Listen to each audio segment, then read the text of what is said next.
अज्ञानतिमिरान्धस्य धनञ्जनशलाकया चक्षुरुन्मिलितं येन तस्मै श्रीगुरवे नमः। श्रीचैतन्यमनोभीष्टं स्थापितं येन भूतले स्वयं रूप कदा मह्यं ददाति सपदान्तिकम्। वन्देऽहं श्रीगुरो श्रीयुतापदकमलं श्रीगुरोन् वैष्णवांश्च श्रीरूपं साग्रजातम् सहगण रघुनाथान्वितं तं सजीवं साद्वैतं सावधूतं परिजनसहितं कृष्ण चैतन्यदेवं श्रीराधा कृष्णपदं सहगण ललिता श्रीविशाखान्वितांश्च नमो विष्णुपदाय कृष्णपृष्ठाय भूतले श्रीमते भक्तिवेदान्त स्वामिनीति नामिने नमस्ते सरस्वती देवे गौरवाणी प्रचारिणे निर्विशेष शून्यवादी पाश्चात्य সো আমরা আগের দিনের ক্লাসে গত মঙ্গলবার ক্লাসে যে ব্রজ কথায় যেখানে শেষ করেছি ওখান থেকে শুরু করব ভাবছি। তো আমরা শেষ করেছি কোথায়, যে ভগবান যে গোবর্ধন ধারণ করেছিলেন ওখানে। আর আমরা প্রথম ক্লাসে আলোচনা করেছি যে বজ্রনাভ ভগবানের যে প্রপৌত্র, ভগবানের ছেলে প্রদ্যুম্ন, শ্রীকৃষ্ণের ছেলে প্রদ্যুম্ন, প্রদ্যুম্ন ছেলে অনিরুদ্ধ, অনিরুদ্ধের ছেলে বজ্রনাভ, তো প্রপৌত্র বলে বাংলা এটা। বজ্রনাভ ব্রজে টোটাল 16টা মন্দির প্রতিষ্ঠা করেছিলেন ভগবান যখন চলে যান ধরাধাম থেকে। তারপরে বজ্রনাভ এসে 16টা মন্দির প্রতিষ্ঠা করেছেন। আর যত সমস্ত কুণ্ড সরোবর আর যেখানে যেখানে ভগবানের যা যা লীলাস্থলী আছে সমস্ত লীলাস্থলীগুলোকে ইন্ডিকেট করেছিলেন বজ্রনাভ। এর মধ্যে 16টা মন্দিরের মধ্যে 4টা দেব মন্দির, 4টা দেবী মন্দির, 4টা শিব মন্দির, আর 4টা নাথ মন্দির, 4টা গোপাল মন্দির। তো আমরা আজকে আলোচনা করব 4টা দেব মন্দির সম্বন্ধে। এর মধ্যে গোবিন্দ দেবের যে লীলা আছে, লীলা কথা আমরা প্রথম দিনের ক্লাসে শ্রবণ করেছি। তো আজকে আমরা হরিদেবের লীলা শ্রবণ করব। হরিদেবের লীলাটা হচ্ছে এরকম। হরিদেব মানে কি? হরিদেব মানে হচ্ছে যে সমস্ত কিছু হরণ করেন। সমস্ত কিছু হরণ করেন মানে আমাদের পাপ থেকে শুরু করে পাপ পুণ্য ভালো মন্দ যা আছে। যেমন আমরা অনেকেই জানি বিষয়টা যে পুণ্যকর্ম করলেও ভগবদ্ধামে যাওয়া যাবে না, পাপ কর্ম তো দূরের কথা। পুণ্যকর্ম করলে আমরা স্বর্গে যাব। স্বর্গে গেলে আবার এই আমাদের কর্মফল ভোগ করার পর আবার এই পৃথিবীতে আসতে হবে। তো এই জন্য হরিদেব হচ্ছে কি আমাদের সমস্ত কিছু হরণ করে, পাপও হরণ করে পুণ্য হরণ করে। তো এই জন্য নাম হচ্ছে হরিদেব। বজ্রনাভ কি জন্য এই হরিদেব মন্দিরটা গোবর্ধনে প্রতিষ্ঠা করেছিলেন? যে গোবিন্দ হচ্ছে বৃন্দাবনে আর হরিদেব হচ্ছে গোবর্ধনে। এইখানে আমরা জানতে পারি যে চৈতন্য মহাপ্রভু যখন ব্রজে আসছিলেন তখন উনি হরিদেব মন্দিরে দর্শন করেছিলেন। চৈতন্য চরিতামৃতের মধ্যলীলার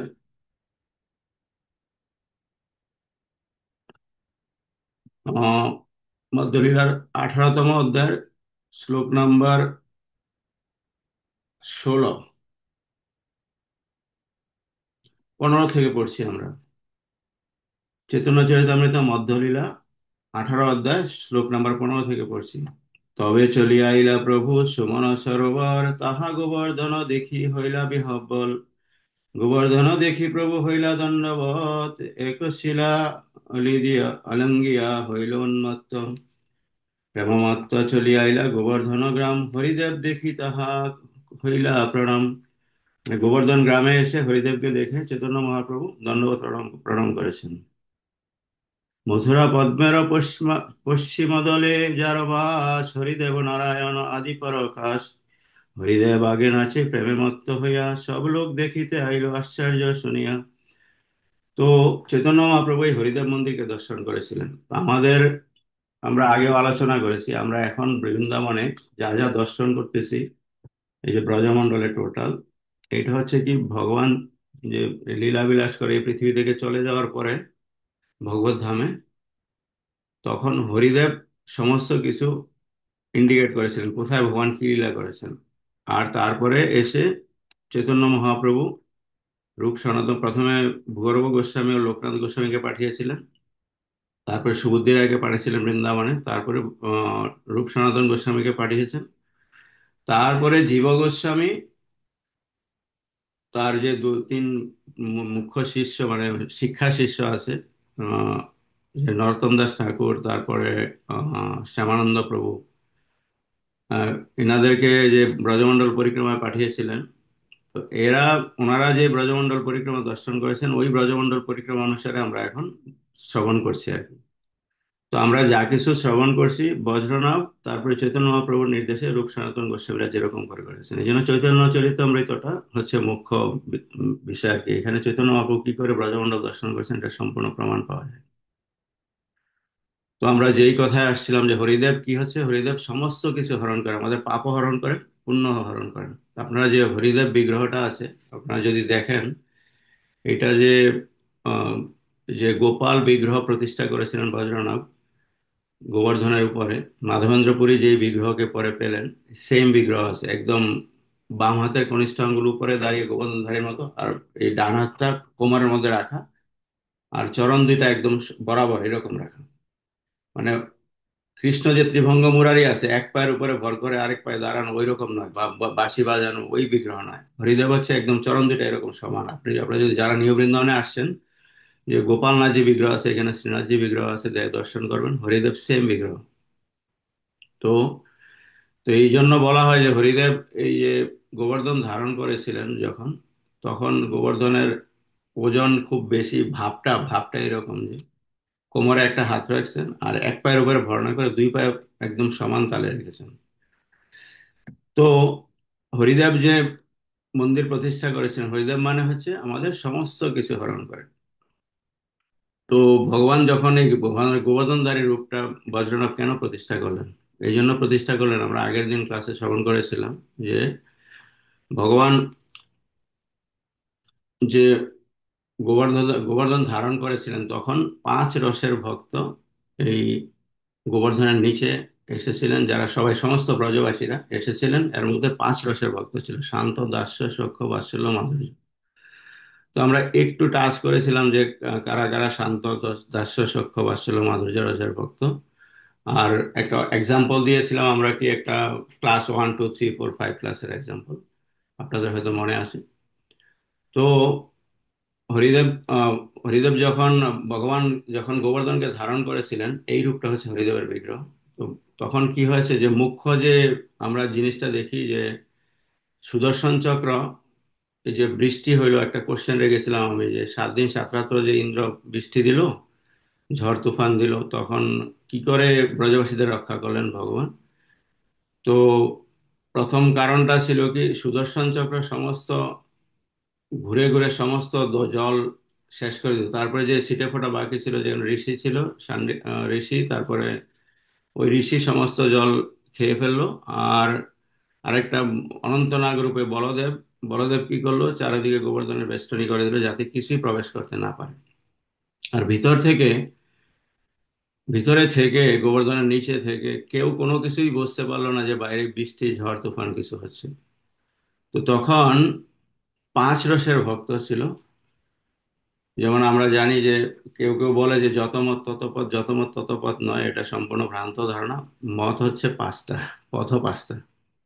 এই যে 5টা উপায়ে ভগবত ধামে ভগবানের সেবা করা যায় বা ভগবত ধামে পৌঁছা যায়, 5টা রূপে ভজনা করলে: শান্তরস, দাস্য, সখ্য, বাৎসল্য, মাধুর্য। তো শান্তরসে কারা ছিল আমরা আলোচনা করেছিলাম, যে মুনি ঋষিরা। আমরা আরেকটা জিনিসও দেখি যে গাভীরাও কিন্তু শান্তরসের ভক্ত, ভগবানের যে গাভীরা আছে। আবার ভগবান বলে যে গাভীরা আমার প্রভু। এইটা, এই লীলাটা আমরা কখন দেখতে পাই? এই লীলাটা আমরা যখন বৃন্দাবনে নন্দগ্রামে যাব, ওখানে নন্দগ্রামের থেকে 2 কিলোমিটার দূরে টের কদম নামে একটা জায়গা আছে। টের কদম, ওখানে রূপ গোস্বামী ভজন করেছিলেন, যে এখানে রাধারানী রূপ গোস্বামীর জন্য সুইট রাইস মানে মিষ্টান্ন রান্না করে খাইয়েছিলেন। ওই লীলাটা আমরা যখন নন্দগ্রামে যাব তখন শ্রবণ করব। ওইটাকে টের কদম বলে। টের কদম কেন? এটা টের মানে হচ্ছে আওয়াজ, কদম মানে হচ্ছে কেলি কদম্ব বৃক্ষ। বাংলায় যে কদম্ব আছে, ওই কদম্ব অত বড় হয়, এটা অত বড় না, ছোট কেলি কদম্ব। এটা আরো আরো ফ্রেগনেন্স আরো বেশি, খুব গন্ধ খুব ভালো, আরো সুগন্ধি। তো ভগবানের যখন 5.5 বছর বয়স হলো, তখন ভগবান গিয়ে নন্দ মহারাজকে বলেন, বাবা আমি তো এখন বড় হয়ে গেছি। তো 5.5 বছর বয়স পর্যন্ত ভগবান কি করতো, বাছুরদের নিয়ে বনে যেত চরানোর জন্য। তো 5.5 বছর বয়স হয়ে গেল যখন, তখন বলল যে বাবা আমি তো এখন বড় হয়ে গেছি, আমাকে 5.5 বছর বয়স বড় হয়ে গেছে, বুঝতে পারছেন? তো আমি গাভীদের নিয়ে বনে যেতে চাই রাখাল বালকদের সাথে। তো বাবা বলছে যে না না, এটা হবে না, তুমি কাজ করো, আমি এখন কাজে ব্যস্ত আছি, তুমি আমাকে ডিস্টার্ব করবে না। তো বাচ্চা ছেলে গোপাল তো কি করবে? কৃষ্ণ কি করলেন, যশোদা মার কাছে গেলেন। তো যশোদা মার একটা নিয়ম ছিল, ভগবান যা বলতেন কোনো কিছুতে উনি বেশি সময় মানা করতে পারতেন না। তো যশোদা মার কাছে গিয়ে যখন বললেন যে যে গাভী চরানোর জন্য বনে যেতে চায়, তো যশোদা মা কি করলেন, একটা বুদ্ধি তৈরি করলেন কি, যে কি করে না যাওয়া যায়, না পাঠানো যায় ব্রজে, মানে গাভীদের চরানোর জন্য। তো যশোদা মা কৃষ্ণকে বললেন আমি তোমাকে পাঠাইতে পারি, বাট আমার দুইটা শর্ত আছে। তো শর্ত কি, যে বনের মধ্যে মানে প্রচুর রৌদ্র হয়, প্রচুর বৃষ্টি হয়, তারপরে কাঁটা আছে, পাথর আছে। তুমি এক কাজ করো, তোমাকে আমি জুতা বানিয়ে দেই, জুতা পরে তারপরে বনে যাও। তো কৃষ্ণ বললেন ঠিক আছে মা, আমি তোমার কথা তো ফেলতে পারি না, বাট আমার একটা শর্ত আছে। শর্তটা কি, যে আমি আমি আমি যে গাভীদের নিয়ে বনে যাই, গাভীদের সাথে আমার সম্পর্কটা কি? গাভী হচ্ছে আমার প্রভু। তো আমরা জানি যে নন্দ মহারাজের 9 লাখ গাভী ছিল। তো আমাকে যদি দুইটা জুতা বানিয়ে দাও, 9 লাখ গাভীকে, এক এক গাভীর কয়টা পা আছে? 4টা পা আছে, তো 36 লাখ জুতা বানাইতে হবে, যেটা সম্ভব নয় কোনোদিন। তো ওদের আগে জুতা বানিয়ে দাও, তারপরে তো আমি পড়তে পারি। আমার প্রভু, গাভীদেরকে আমি প্রভু মানি, আমি তো সেবক গাভীদের। তো এটা সম্ভব না। তখন যশোদামা বলল ঠিক আছে, তুমি যখন বনে যাও, জঙ্গলে যাও, তখন বৃষ্টি হয়, রৌদ্র হয় খুব, তুমি কাজ করে একটা ছাতা নিয়ে যাও। তো বলছে, তো কৃষ্ণ ভগবান তখন একই যুক্তি দেখালো যে আমি তো ছাতা নিয়ে যেতে পারি, আমার কোনো অসুবিধা নাই, কিন্তু আমার যে আমি যে যাদের সেবক, যে গাভী আছে, ওদেরও তো ছাতা দরকার তাহলে। তো ওদের 9 লাখ গাভীকে 9 লাখ ছাতা দরকার, বাট আমার তো হাত আছে, আমি ছাতা ধরতে পারবো, গাভীদের তো হাত নেই। তো 9 লাখ গাভীদেরকে কি করতে হবে, 9 লাখ গোপবালক দিতে হবে সাথে ছাতা ধরার জন্য, যেটা সম্ভব ছিল না। তো তারপরে কি করলেন, যশোদা মা কৃষ্ণ ভগবানকে বনে যাওয়ার পারমিশন দিয়ে দিলেন, যে ঠিক আছে তুমি যেতে পারো। তো গাভীদের চড়াতে, 9 লাখ গাভীদের চড়াতে ভগবান ব্রজে গেলেন। এটা একটা বেনু মাধুরী লীলা আছে। এটা এখানে কেন বললাম, যে গাভীদের যে কি ভাবটা আছে ভগবানের প্রতি, ওইটা বোঝানোর জন্য, ঠিক আছে? এই লীলাটা সাধারণত এখানে আসে না কথাটা, আমি একটু সংক্ষেপে বলছি। তো ভগবান বনে যখন গাভীদের নিয়ে গিয়ে টের কদম কি করতেন, এই কদম গাছ অনেক উঁচু গাছ, ওই গাছের উপরে গিয়ে বংশী ধ্বনি করতেন। অথবা কোনো পাহাড়ে চড়ে গিয়ে, যেমন আপনারা কামবনে যাবেন তো চরণ পাহাড়ি একটা জায়গা আছে, ওখানে ভগবান পাহাড়ের উপরে গিয়ে বংশী ধ্বনি করতেন।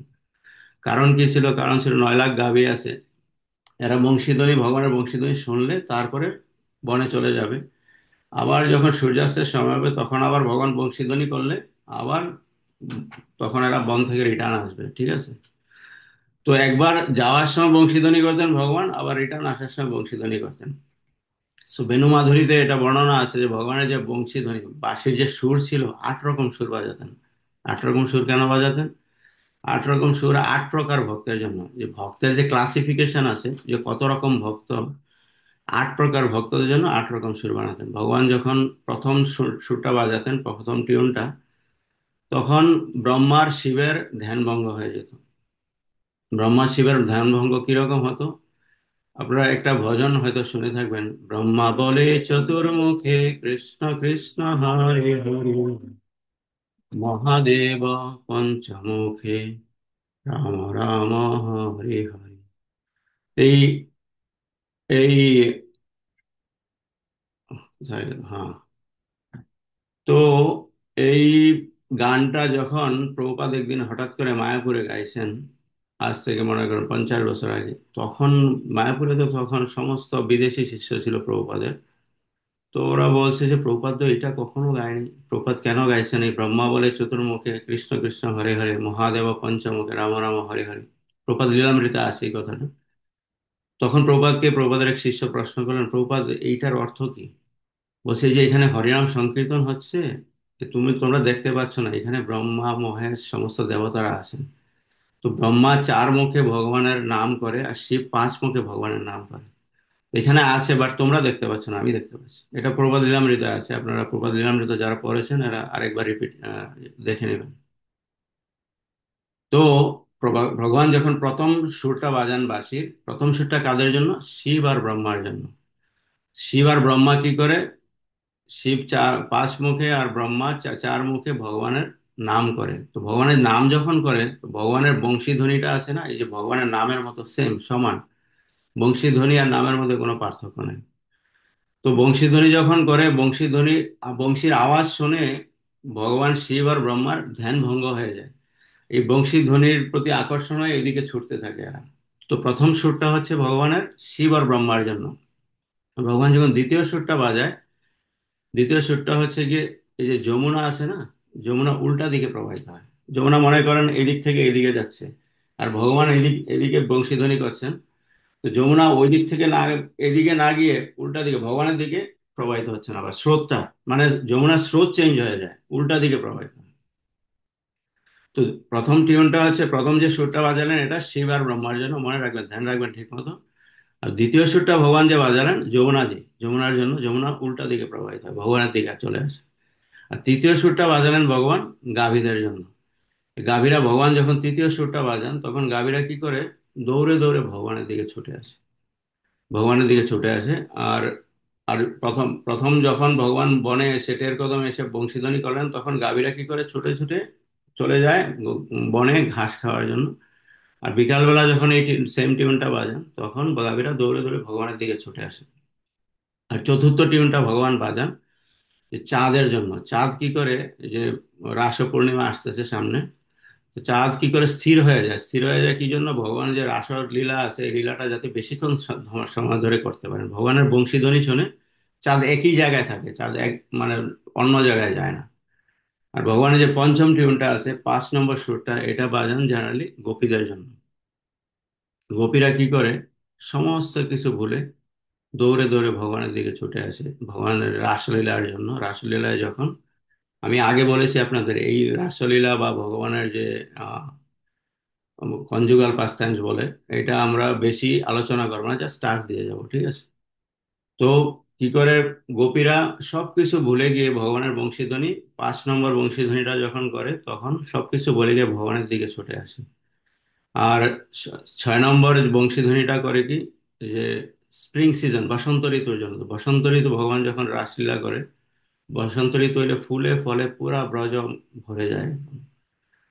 আর আহ, 7 নম্বর সুরটা যখন বাজায়, তখন এটা হচ্ছে সমস্ত সিজন। আমরা বাংলায় এটা আছে জেনারেলি, সমস্ত সিজনটা অন্য স্টেটে নেই, কিন্তু অন্য জায়গায় নেই। যেমন আমেরিকাতে শুধু সামার আর উইন্টার।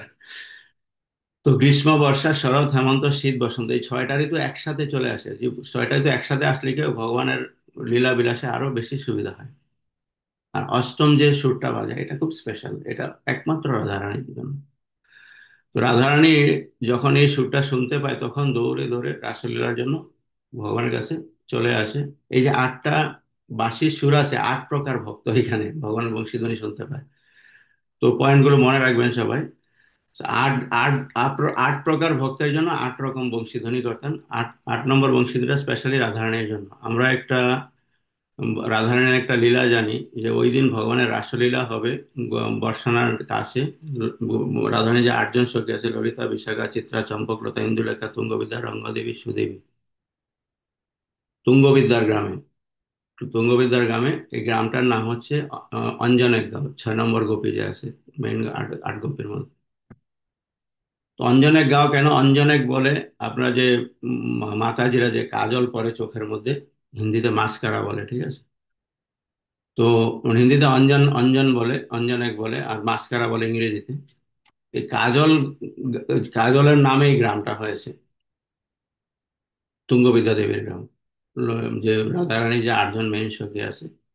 তো ওই দিন বর্ষানা থেকে রাধারানী রাসলীলার জন্য বংশীধ্বনি শুনে আসবেন। তো রাধারানীর এক চোখে কাজল পড়েছেন, আরেক চোখে পড়েননি, কিন্তু বংশীধ্বনি শুনে রাধারানী তাড়াতাড়ি করে রাসলীলার জন্য চলে আসেন। তো চলে যখন আসেন, ভগবানের সামনে এসে দাঁড়িয়েছেন, তখন ভগবান দেখছেন যে রাধারানীর যে শৃঙ্গার ঠিক মতো হয়নি, এক চোখে কাজল আছে আরেক চোখে নেই। তো ভগবানের হাত বলে, দর্পণ বলে, ভগবানের হাত এরকম রাধারানীর চোখের সামনে ধরেছেন ভগবান। তখন রাধারানী দেখলেন যে এক চোখে কাজল আছে আরেক চোখে নেই। তো ভগবান কি করলেন? সামনে একটা পাথর ছিল, ওই পাথরে আঙ্গুল আঙ্গুল লাগিয়ে রাধারানীকে আরেক চোখে শৃঙ্গার করে দিলেন। ওই পাথরটা তুঙ্গবিদ্যা দেবীর গ্রামে এখনো আছে। ভক্তরা যখন যায়, ওই এখনো আঙ্গুল ঘষলে কাজল ওঠে, বুঝতে পারছেন? এই যে ভগবানের লীলার যে প্রমাণ, এখানে এরকম না কেউ কাজল ঢেলে রাখে, আপনি দেখবেন একটা পাথর ওখানে আছে, বাট এখনো যদি আপনি আঙ্গুল দিয়ে ঘষেন, ওই ভক্তরা মেল হোক ফিমেল হোক, মানে পুরুষ হোক স্ত্রী হোক, সবাই ওখানে কাজল করে, ঠিক আছে? অঞ্জনের গাঁও আছে বর্ষাতে ঢোকার অনেক আগে, প্রায় 2-2 কিলোমিটার আগে, প্রথমে 2 কিলোমিটার প্রথমে পরে এই গাঁও। তো এই যে 8 প্রকার ভক্তের জন্য ভগবান 8 প্রকার বংশীধ্বনি করেন। এই বংশীধ্বনিটা করেন কখন? একবার যখন গাভীরা বনে প্রবেশ করে, তখন গাভীদের জন্য কত নম্বর টিউন ভগবান বাজান? সুর বাজান 3 নম্বর সুরটা গাভীদের জন্য। আর যখন বন থেকে রিটার্ন আসার সময় হয়, তখন ভগবান আবার 3 নম্বর সেম টিউনটা গাভীদের জন্য বাজান। তো গাভীরা যখন রিটার্ন আসে, বেনু মাধুরীতে এরকম লেখা আছে যে গাভীরা হচ্ছে কি, গাভীদের 108 জন লিডার আছে, 108 জন, মানে 9 লাখ গাভীদের 108 জন লিডার। 108 জন লিডারের মধ্যে কালার বেসিসে, যে গাভীদের গায়ের কালার বেসিসে হচ্ছে 4টা কালার গাভী হয় জেনারেলি: কালো, সাদা, হলুদ আর লাল। ঠিক আছে, 4টা কালার, এক একটা কালার আবার 25টা variety. Base colour, main colour হচ্ছে গিয়ে, মেইন রং হচ্ছে কালো, সাদা, হলুদ আর লাল। আর এক একটা কালারের 25টা ভ্যারাইটি, 25টা ভ্যারাইটি কত হলো? 4 25 100। আর যে মুখমণ্ডল আছে গাভীদের, মুখমণ্ডলের উপর ভিত্তি করে 8 প্রকার গাভী আছে। কারো গাভী, কারো মুখমণ্ডল মৃদঙ্গের মতো, মৃদঙ্গমুখী; কারো এখানে সূর্য থাকে, সূর্যমুখী বলে; চন্দ্র থাকে, কপালে চন্দ্রমুখী বলে। তো কালার বেসিসে 100টা কালার হয় গাভীদের। আর ফেসের উপর বেস করে আটটা আটটা আটটা প্রকার হয় গাভীদের। তো 108টা লিডার ছিল গাভীদের। তো ভগবান যখন বংশীধ্বনি করতেন, তো সব গাভীরা শুনতে পেতেন, বাট গাভীরা কি করতেন? 108 জন লিডারকে ফলো করতেন। তো মনে করেন যে ভগবান বংশীধ্বনি করেছেন পূর্ব দিক থেকে, সাদা গাভী, মানে বেস কালার যে সাদা আছে, 2 লাখ 8 লাখকে যদি ভাগ করেন, 2 লাখ গাভী দৌড়ে দৌড়ে ভগবানের দিকে ছুটে আসতেছেন, সাদা গাভীগুলো। এই সন্ধ্যার সময়, তখন সূর্য অস্ত যায়, ওই রকম সময়টা সাদা গাভীগুলো যখন পূর্ব দিক থেকে ছুটে আসতেছে, আপনার কি মনে হবে? মনে হবে কি যে, যে চাঁদনি রাত আছে না, যখন চাঁদ ওঠে, সমস্ত সাদা গাভীগুলো অন্ধকার দিয়ে ছুটে আসছে, চাঁদনি রাতের মতো ফিল হবে, আপনাদের অনুভব হবে। মনে করেন উত্তর দিক থেকে সমস্ত কালো গাভী 2 লাখ ছুটে ছুটে ভগবানের দিকে আসতেছে। তো ছুটে ছুটে ভগবানের দিকে আসতেছে সমস্ত কালো গাভীগুলো, আপনার কি হবে? মেঘলা আকাশ মনে হবে এরকম। তারপরে দক্ষিণ দিকে মনে করেন সমস্ত হলুদ গাভীগুলো 2 লাখ, কালার বেসিস করে 2 লাখ গাভী ছুটে ছুটে ভগবানের দিকে আসতেছে। ভগবান যখন বংশীধ্বনি শুনবেন, তখন কি মনে হবে আপনাদেরকে? ভর দুপুরে যেরকম সূর্যের তাপ অত্যন্ত স্ট্রং থাকে, আলো অত্যন্ত স্ট্রং থাকে, এরকম ফিল হবে।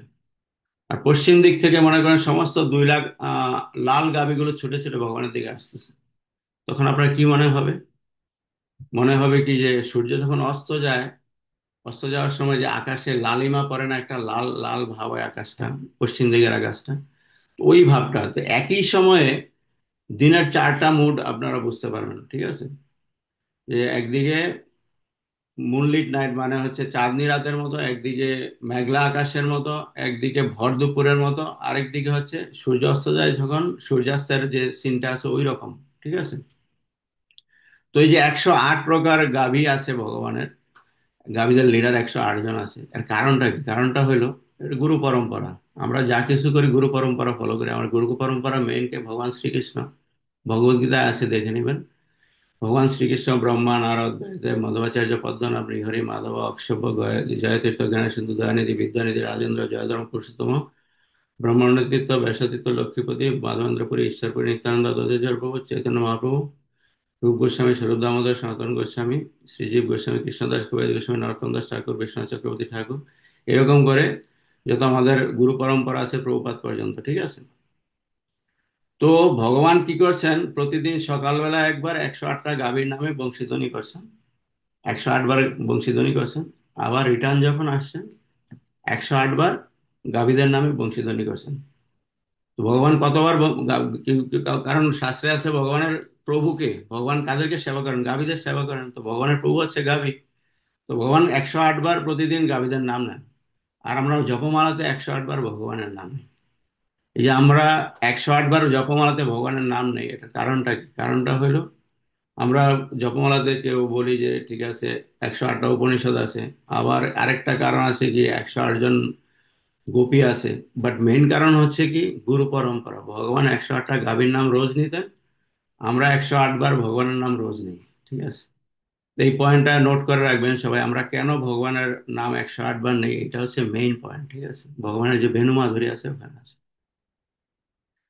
তো আমরা আবার ফিরে যাই যে গোবর্ধন লীলায়। গোবর্ধন লীলাটা এত সুন্দর, এই যে হরিদেবের যে বিগ্রহটা কেন এই বজ্রনাভ বানালেন, এই গোবর্ধন লীলাটাকে আরো মাধুর্যমণ্ডিত করার জন্য। তো ভগবানের যে গাভীদের শান্তরসের ভক্ত বলা হয়, মনীষীদের শান্তরসের ভক্ত বলা হয়। একদিকে গাভীরা ভগবানের প্রভু, ভগবান মানেন ভগবানের প্রভু, বাট গাভীরা ভগবানকে মানেন, যে ওরা ভগবানের ভক্ত। ঠিক আছে, শান্তরসের ভক্ত।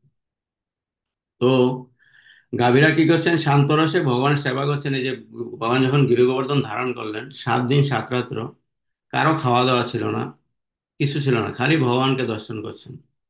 এটা কারণটা কি? কারণটা হলো এরকম, যে ভগবান যখন গোচারণের জন্য বনে যেতেন, তো আমরা আগের দিন এরকম কথা করেছিলাম যে যে মাতৃবয়সী গোপীরা আছে, ওনারা কমপ্লেন করতে আসছেন নন্দ মহারাজ যশোদার কাছে। কমপ্লেনের কারণ ছিল কমপ্লেন করা নয়, কারণ কমপ্লেন করলে ওরা রাজবাড়ি, ভগবান নন্দ মহারাজ রাজা আছেন, রাজবাড়িতে ঢুকতে পারেন, ঢুকে ভগবানকে দর্শন করতে পারবেন। তো এইরকম রোজ ভগবান যখন গোচারণ করার জন্য বনে যেতেন, তখন কি করতেন গোপীরা, মাতৃবয়সী গোপীরা যারা বাৎসল্য রসে আছে, ওরা দাঁড়িয়ে থাকতেন রাস্তায় ভগবানের দর্শন করার জন্য। আবার যারা শান্তরসের ভক্ত গাভীরা তো ভগবানের সাথেই যেতেন। তারপরে দাস্যরসের যারা ভক্ত আছে, যারা দাস্যরসে ভগবানকে সেবা করেন, ওরা ভগবানের দর্শন করার জন্য দাঁড়িয়ে থাকতেন। তারপরে নন্দ মহারাজ যশোদা তো ঘরেই ছিলেন। আর যে মাধুর্য রসের ভক্ত আছে, যারা কৃষ্ণের সমাবেশী গোপীরা আছে, ওরা মাধুর্য রসে ভগবানের দর্শন করতেন যখন ভগবান যখন গৌচারণে যেতেন।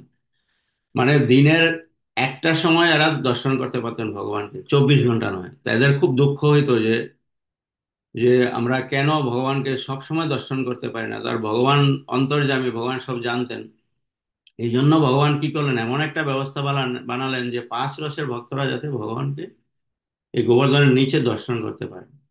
তো এই লীলাটা ভগবান আরেকবার করেছিলেন। এটা তো ইন্দ্রকে, ইন্দ্র তো উপলক্ষ মাত্র, ইন্দ্রকে, ইন্দ্র মানে ইন্দ্র ভগবানকে বৃষ্টি দিলেন। ব্রহ্মা এরকম, ভগবান যখন গোচারণে গেলেন, ব্রহ্মা কি করলেন, আমরা ওই লীলাটা পরে চৌমুহাতে যখন যাব তখন শ্রবণ করবো। আমি একটু টাচ দিয়ে যাচ্ছি যে ভগবানের গোবৎস হরণ করে রাখলেন, তারপরে হরণ করে রাখলেন, ভগবান কি করলেন, তার দেহ থেকে আবার সমস্ত গোপবালকদের তৈরি করে ফেললেন। আর ভগবান এই নিমিষের জন্য হরণ হরণ করে ফেললেন, যখন যখন ব্রহ্মা দেখলেন যে আরে আমি যে হরণ করে এদেরকে লুকিয়ে রেখেছি, এরা তো আবার এখানেই আছে, তখন বুঝতে পারলেন এ তো ভগবান। তো এই যে নিমিষটা, ব্রহ্মার নিমিষটা, মানে চোখের যে পলকটা পড়লো, এই সময়টা আমাদের এই জগতের 1 বছর চলে গেছিল। তো আপনারা দেখবেন কৃষ্ণলীলায় আছে যে ব্রহ্মা ভগবানের গোপবালকদেরকে, গাভীদেরকে 1 বছর হরণ করে রেখেছিলেন। তো 1 বছর যখন হরণ করে রেখেছিলেন, লুকিয়ে রেখেছিলেন, বাট ব্রহ্মার সময়টা ছিল চোখের পলক এরকম নিমিষ। তো ব্রহ্মার হিসাবে আর আমাদের হিসাবে এরকম ডিফারেন্স আছে। তো এই 1 বছর ভগবান তার তার নিজের দেহ থেকে একদম সমস্ত গোপবালক, সমস্ত গাভীদের তৈরি করে ফেলেন। তখন এই মানে ব্রজবাসীরা কি করলেন, ব্রজের দেখতে পেলেন যে এরা, এদের মানে এদের যে সন্তান আছে, এদের গাভী আছে, সবাইকে আরো বেশি আদর করতে লাগলেন। কারণ হলো এরা ভগবান, তো এরা তো এদের সন্তান নয়, ভগবানেরই রূপ। তো ভগবান ওই সময়ও কি করলেন, মানে ব্রজবাসীদেরকে আরেকটা সুযোগ দিলেন কি, 1 বছর যাবত যাতে ভগবানের সাহচর্য পায় সবাই, যারা শান্ত রসে আছে, সখ্য দাস্য বাৎসল্য মাধুর্য, সবাই তখন 1 বছর যাবত গোপবালক আর গাভীদের পেলেন না, পেলেন কাকে, কৃষ্ণকে। এরা বুঝতে পারেন নাই, বাট এরা আরো বেশি ভালোবাসা বা আদর বা বাৎসল্য প্রেম বা দাস্য প্রেম যা বলেন, শান্তরস আরো বেশি উপভোগ করলেন। সেই ভগবানের ব্রজলীলায় এই 2টা বার আমরা দেখি কি ভগবান তার ভক্তদের সুযোগ দিয়েছেন আরো বেশি ভগবানের কাছাকাছি আসার জন্য। ঠিক আছে, তো এইখানে গোবর্ধনধারী লীলায় ভগবান যে গোবর্ধন ধারণ করলেন, 5 রসের ভক্তরা, আমরা ওই দিন আলোচনা করেছিলাম, আর আজকে আলোচনা করলাম যে কি শান্তরসে কারা ছিল, মুনি ঋষিরা, গাভীরা। আর দাস্যরসে, ভগবানের দাস্যরসের ভক্ত আমরা সবাই দাস্যরসে সেবা করি। বাৎসল্য রসে মাতৃবয়সী গোপীরা আর যশোদামানন্দ মহারাজ। আর মাধুর্য রসে ভগবানের সমাবেশী গোপীরা, রাধারানী। ঠিক আছে, এই 5 রসের ভক্তদের দর্শন দেওয়ার জন্য, ইন্টিমেট দর্শন, মানে 7 দিন 7 রাত তো কোনো খাওয়া দাওয়া নেই, কিছু নেই, কি করলেন, এরা সব সময় ভগবানের সেবা করলেন, পার্শ্বশের ভক্তরা। ঠিক আছে। তো এই এই যে গোবর্ধনধারী রূপটা বজ্রনাভ কেন বানালেন? বানালেন এই জন্য যে পার্শ্বশের ভক্তরা যাতে 7 দিন ভগবানের সেবা করতে পারে। আর এই যে এটা আমরা দেখতে পাই যে 7 দিন 7 রাত তো খাওয়া দাওয়া বন্ধ করে ভগবানের সেবা করলেন কারা? আমরা যখন পরীক্ষিত মহারাজ যখন শাপগ্রস্ত হলেন, শাপগ্রস্ত হওয়া তো শাপগ্রস্ত হওয়া না, অ্যাকচুয়ালি এটা ভগবানের লীলার একটা পার্ট, যে উনি শাপগ্রস্ত হবেন, নাহলে উনি কেন এই মুনিকে মানে জলে তৃষ্ণার্ত হয়ে বনে যখন গেছেন, সাপ পেঁচিয়ে দেবেন রাগ হয়ে, যে মুনিকে বলছে যে জল আছে কোথায়, জল আছে কোথায়, মুনি শুনলেন না। তখন মুনিকে গলায় সাপ পেঁচিয়ে দিলেন, মুনির ছেলে এসে যখন দেখলেন তখন ছেলে অভিশাপ দিলেন। ওর ছেলে জানতেন না কে পেঁচিয়ে গেছেন, উনি এই সমস্ত সমস্ত মানে এই পৃথিবীর রাজা ছিলেন পরীক্ষিত মহারাজ।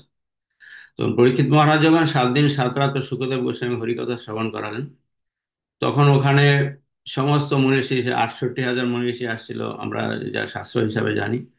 আর হচ্ছে গিয়ে আহ যত রকম মুনি ঋষি, যত ভক্তরা ছিল, তারাও সবাই 7 দিন 7 রাত খাওয়া দাওয়া ছেড়ে সুখদেব গোস্বামীর শ্রীমুখ থেকে হরিকথা শ্রবণ করেছিলেন। তো এইটা হচ্ছে গিয়ে ভগবানের লীলারই একটা পার্ট, যে ভগবান কি করেন তার ভক্তদেরকে আরো বেশি কাছে আসার সুযোগ করে দেন, যাতে করে কি এরা আরো বেশি ভগবানের কাছাকাছি আসে, আর কাছাকাছি এসে সমস্ত খাওয়া দাওয়া ভুলে গিয়ে ভগবানের ভাবে ভক্তিতে মগ্ন হয়ে যায়। তো এই হরিদেব সবচেয়ে সুন্দর বিগ্রহ। আপনারা যদি কখনো আবার গোবর্ধনে যান, বিগ্রহ দর্শন করবেন, মানসী গঙ্গার পাড়েই হরিদেব মন্দির আছে, গিয়ে বিগ্রহ দর্শন, খুব সুন্দর বিগ্রহ।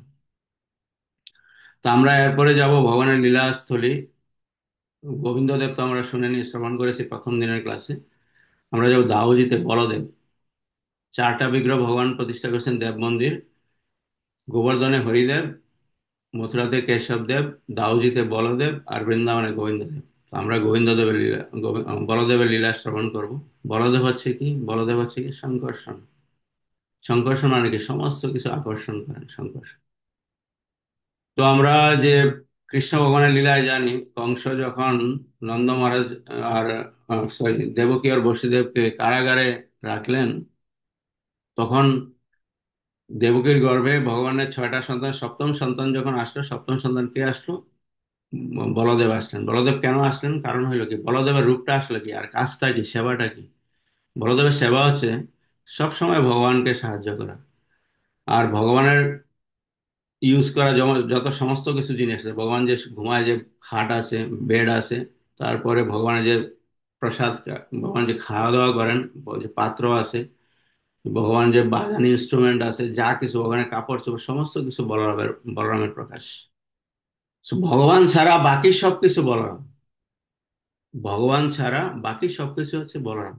আর বলরাম হচ্ছে ভগবানের দ্বিতীয় প্রকাশ। আপনারা ভগবত গীতার বিগিনিং এ দেখবেন, শ্লোক শুরুর আগে মুখবন্ধতে বা কোথায় আছে যে বলরাম হচ্ছে ভগবানের দ্বিতীয় প্রকাশ। আর বলরাম থেকে আসছে বাসুদেব, সংকর্ষণ, প্রদ্যুম্ন, অনিরুদ্ধ। 4টা প্রকাশ আবার আসছে, ঠিক আছে, 4টা ভাগ হয়। তো আপনারা একটু ভগবত গীতায় দেখে নেবেন বিগিনিং এ, ঠিক আছে, বাংলা ভগবত গীতা। তো ভগবান হচ্ছে, ভগবান ছাড়া বাকি সমস্ত কিছু বলরাম। এই জিনিসটা মনে রাখবেন, তাহলে আপনাদের সুবিধা হবে, ঠিক আছে। ভগবান ছাড়া ভগবানের ইউজ করা সমস্ত কিছু।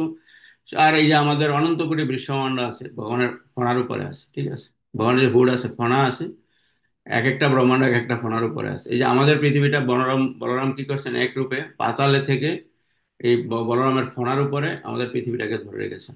এখনো দেখবেন আমাদের কোনো কারো ভক্তরা বাড়ি তৈরি করলে ভিতপ্রস্তর যখন স্থাপন করে, তখন ওই এরকম অনন্ত শেষকে কি করে নিচে দিয়ে তারপরে প্রস্তর করে। আমাদের যত ইস্কনের মন্দির বানায়, বা ইস্কনের মন্দির ছাড়াও সাউথে যাবেন যত মন্দির বানায়, সমস্ত কিছু বলরামের একটা ইয়ে রাখে, মানে অনন্ত শেষের একটা বিগ্রহ রাখে, এটার উপরে ভিত করে তারপরে মন্দির বানায়, ঠিক আছে। কারণ হচ্ছে এই অনন্ত কোটি কোটি বিশ্ব ব্রহ্মাণ্ড এই বলরামের ইয়ের মানে হুডের উপরে, মানে বলরামের যে ফণা আছে ফণার উপরে থাকে। তো বলরাম কি জন্য আসলেন? এই যে ভগবানের সারা, ভগবানের সমস্ত জিনিসপত্র, সমস্ত ইউজ করা ব্যবহারের জিনিসপত্র কি বলরামের প্রকাশ। তো ভগবান তো অষ্টম গর্ভে আসবেন দেবকীর। তো তখন সপ্তম গর্ভে এসে ভগবান কি করলেন, ভগবান বলরাম কি করলেন, যে ভগবানের দেবকীর যে ইয়েতে আছে পেটে গিয়ে তখন কি করলেন, ভগবানের বিছানা তৈরি করলেন, ঠিক আছে। বুঝতে পারছেন বিষয়টা? কারণ হচ্ছে ভগবানের বেড থেকে শুরু করে সমস্ত কিছু বলরামের প্রকাশ, তো ওইটাকে গিয়ে বলরাম তৈরি করলেন। তারপরে কি করলেন, বলরাম যখন সপ্তম মাস হলো, তখন ভগবানের যোগমায়ার প্রভাবে, আমরা যখন দেবী লীলা শ্রবণ করব তখন যোগমায়ার লীলা শ্রবণ করব। যোগমায়ার প্রভাবে কি করলেন, গর্ভ ট্রান্সফার হয়ে গিয়ে রোহিণীর গর্ভে চলে গেলেন। রোহিণী কে ছিল? রোহিণী ছিলেন কি বসুদেবের দ্বিতীয় স্ত্রী। ওকে। সো বসুদেব কি করলেন, যখন কংসের উৎপাত বেড়ে গেল, তখন নন্দ মহারাজ বসুদেবের বন্ধু ছিলেন, এরা এরা কি করলেন, একবার একসাথে মিটিং করে রোহিণীকে আবার না ধরে জেলে পুরে দেয়, তখন রোহিণীকে কি করলেন, নন্দ মহারাজের ঘরে, যমুনা ক্রস করে নন্দ মহারাজের ঘরে নিয়ে গেলেন। তো রোহিণী সবসময় বসুদেবের স্ত্রী ছিলেন, বাট থাকতেন নন্দ মহারাজের গৃহে। তো রোহিণী মাতা দেখলেন যে আচানক উনি সপ্তম মাসের গর্ভবতী। তো আমাদের গ্রামে একটা কথা থাকে যে, মানে উনি নিজেই জানেন না স্বামী হচ্ছে গিয়ে কি বলে জেলের ভিতরে, আর উনি গর্ভবতী, তাও কি 7-8 করে 7 মাসের। তো এটা খুব লজ্জার বিষয়, গ্রাম্য কথায় আর কি। তখন গর্গমুনির কাছে গেলেন রোহিণী মাতা, গিয়ে জিজ্ঞেস করলেন কারণটা কি, এটা কি করে হলো। গর্গমুনি ধ্যান করে জানতে পারলেন, জেনে সমস্ত কিছু বললেন। তো এটা খুব আমাদের দেশে এইরকম কিছু হলে এটাকে খুব খারাপ ভাবে, বাট এরা যখন জানতে পারলো পরে তখন কি করলো, রোহিণী মাতার এত গ্লোরিফিকেশন হলো, সবাই এত প্রশংসা করতে লাগলো। আর ভগবান যখন কারো গর্ভে আসেন, তখন কি হয়, দেব দেবতারা দর্শন করতে আসেন, উপর থেকে পুষ্প বৃষ্টি, সমস্ত শুভ লক্ষণগুলো ব্রজে দেখা দিতে শুরু করলো। বুঝতে পারছেন বিষয়টা? আর রোহিণী মাতার গ্লোরিফিকেশন আরো বেড়ে গেল, মানে এত বেশি হলো, উল্টা হয়ে গেল বিষয়টা। গর্গমুনি যখন রিভিল করলেন বিষয়টা ধ্যানে জানতে পেরে। তো গর্গ সংহিতায় এই লীলাগুলো সম্পূর্ণরূপে আছে। তো বলরাম এ, বলরামের আবির্ভাবটা যখন হইল রোহিণীর গর্ভে, আর বলরামের কাজটা কি ছিল, সব সময় কৃষ্ণের কাছে থাকতেন। তো বলরামের আমরা জানি যে যারা দাস্যরসের ভক্ত আছেন, আদির গুরু আমরা বলরামকে মানি, নিত্যানন্দ প্রভুকে মানি। সো ত্রেতা যুগে যখন বলরাম লক্ষ্মণ হয়ে আসলেন, তখন ছোট ভাই হয়ে আসছিলেন। ছোট ভাই আসলেন তখন রামচন্দ্র যত কিছু ডিসিশন নিতেন, যেহেতু বড় ভাই ছিলেন, তো লক্ষ্মণ কিছুই বলতেন না। ইভেন কি করছিল, সীতা মাতাকে লক্ষ্মণ আপনার মায়ের মতো শ্রদ্ধা করতেন, তাকে বনে দিয়ে আসতে বলছিল। তখন লক্ষ্মণ কোনো প্রতিবাদ না করে, কিছুই না বলে, যেহেতু বড় ভাই রামচন্দ্র সীতামাতাকে বনে ছেড়ে দিয়ে আসছিলেন। তো তখন থেকে লক্ষ্মণ প্রতিজ্ঞা করেছিলেন যে নেক্সট জন্মে আমি যখন যাব শুধুমাত্র বড় ভাই হয়ে জন্মগ্রহণ করব। তো এই জন্য দাপর যুগে, কলিযুগেও ভগবানের বড় ভাই হয়ে জন্মগ্রহণ করেছিলেন, আবির্ভাব হয়েছিলেন বলরাম। আর আবির্ভাব হয়ে দেখবেন কৃষ্ণকে অনেক সময় ধমক দিতেন, এই এখানে যাবে না, এই করবে না, ওই করবে না। আর ভগবান যখন গোচারণে যেতেন, বলরাম সাথে সাথে যেতেন। একমাত্র যখন কালিয় দমন করেছিলেন, আরেকটা লীলা আছে, দুইটা লীলায় ভগবান সাথে যাননি। কারণ হইলো কি, কালীয় কালীয় কি, কালীয় হচ্ছে সাপ, বলরাম হচ্ছে অনন্ত অনন্ত শেষ, নিজের জাতি। তো এই জন্য বলরাম ওই দিন সাথে যাননি কেন, যে ভগবান কৃষ্ণ তার নিজের জাতিকে মারবে, বা দমন করবে, মারবে না। তো বলরাম এই জন্য ওই লীলাতে যান নাই সাথে। তো বলরাম এছাড়া বলরাম ভগবানের সমস্ত লীলাতে সাথে সাথেই যেতেন, সবসময় সাথে সাথে থাকতেন। তো বলরাম সাথে সাথে থাকতেন, আর বলরাম কি করতেন, ভগবানের টেক কেয়ার করতেন সবসময়। তো আপনারা যখন দাওজিতে ভগবানের বলরামের মন্দির দর্শন করতে যাবেন, দাওজিতে বলদেব মন্দির, দাওজিতে যে বলদেব বিগ্রহ আছে, খুব খুব বড় বিগ্রহ, এটা বজরঙ্গের প্রতিষ্ঠিত বিগ্রহ। আপনারা দেখবেন যে ওখানে ভগবানের কালো রঙের বিগ্রহ আছে, ঠিক আছে। তো আমরা আরেকদিন আলোচনা করেছিলাম ভগবান কেন কালো, ঠিক আছে। এর একটা কারণ বলেছিলাম কি, যে ভগবান কালো এই জন্য যে ভগবান বলরাম সবসময় কি করতেন, কৃষ্ণ চিন্তা করতেন, কৃষ্ণ কিভাবে ভালো হবে, কৃষ্ণ কিভাবে মঙ্গল হবে। তো কৃষ্ণের আপনি যদি যার চিন্তা করেন তার রূপটাও এসে যায় অনেক সময়। তো ভগবান কৃষ্ণ চিন্তা করতে করতে ভগবান বলরামেরও এই কিছু সময়ের জন্য কৃষ্ণের, যখন ডিপলি চিন্তা করতেন তখন কৃষ্ণের কালারটা চলে আসতো, এই জন্য ভগবানের গায়ের রং কালো। আরেকটা কারণ হচ্ছে এইটা, এইগুলো জেনারেলি কোনো বইয়ে লেখা নেই। যারা ব্রজে থেকে সাধনা ধ্যান করেছেন ভগবানের, খুব ভালো বড় বড় ভক্ত, এরা এগুলো রিভিল করে আর কি, এরা বলে এই সমস্ত কথা। এটা এদের এদের ভগবানের সাধনা করার ফলে এগুলো উপলব্ধিতে আসে আর কি, ঠিক আছে। তো আমাদের শ্রবণ করা এদের শ্রীমুখ থেকে। আরেকটা লীলা হচ্ছে যে ওই ছোট যখন নন্দগ্রামে কৃষ্ণ আর বলরাম ছিলেন, তখন বলরাম সবসময় বলতেন কৃষ্ণকে যে এই তোমার মা হচ্ছে ফর্সা, তোমার বাবা নন্দ মহারাজ, মা যশোদা দুইজনেই ফর্সা, তুমি হচ্ছে কালো, তুমি তো এদের সন্তান নও, তোমাকে এরা কি করেছে, কোথাও থেকে ধরে নিয়ে আসছে। তখন কৃষ্ণ কি করতেন, কান্না করতে করতে যশোদার কাছে যেতেন, তো যশোদা একদিন বলেন ঠিক আছে তুমিও কালো হয়ে যাও, বলরামকে বলবে। তো তখন বলরামও কালো হয়ে গেল। তো এই জন্য এই কিছু সময়ের জন্য এই লীলা, এটা লীলা দর্শন করানোর জন্য আর কি। বলরাম কালো হয়ে গেলেন, আর বলরামের বিগ্রহ এই জন্য দাওয়াতিতে কালো, ঠিক আছে।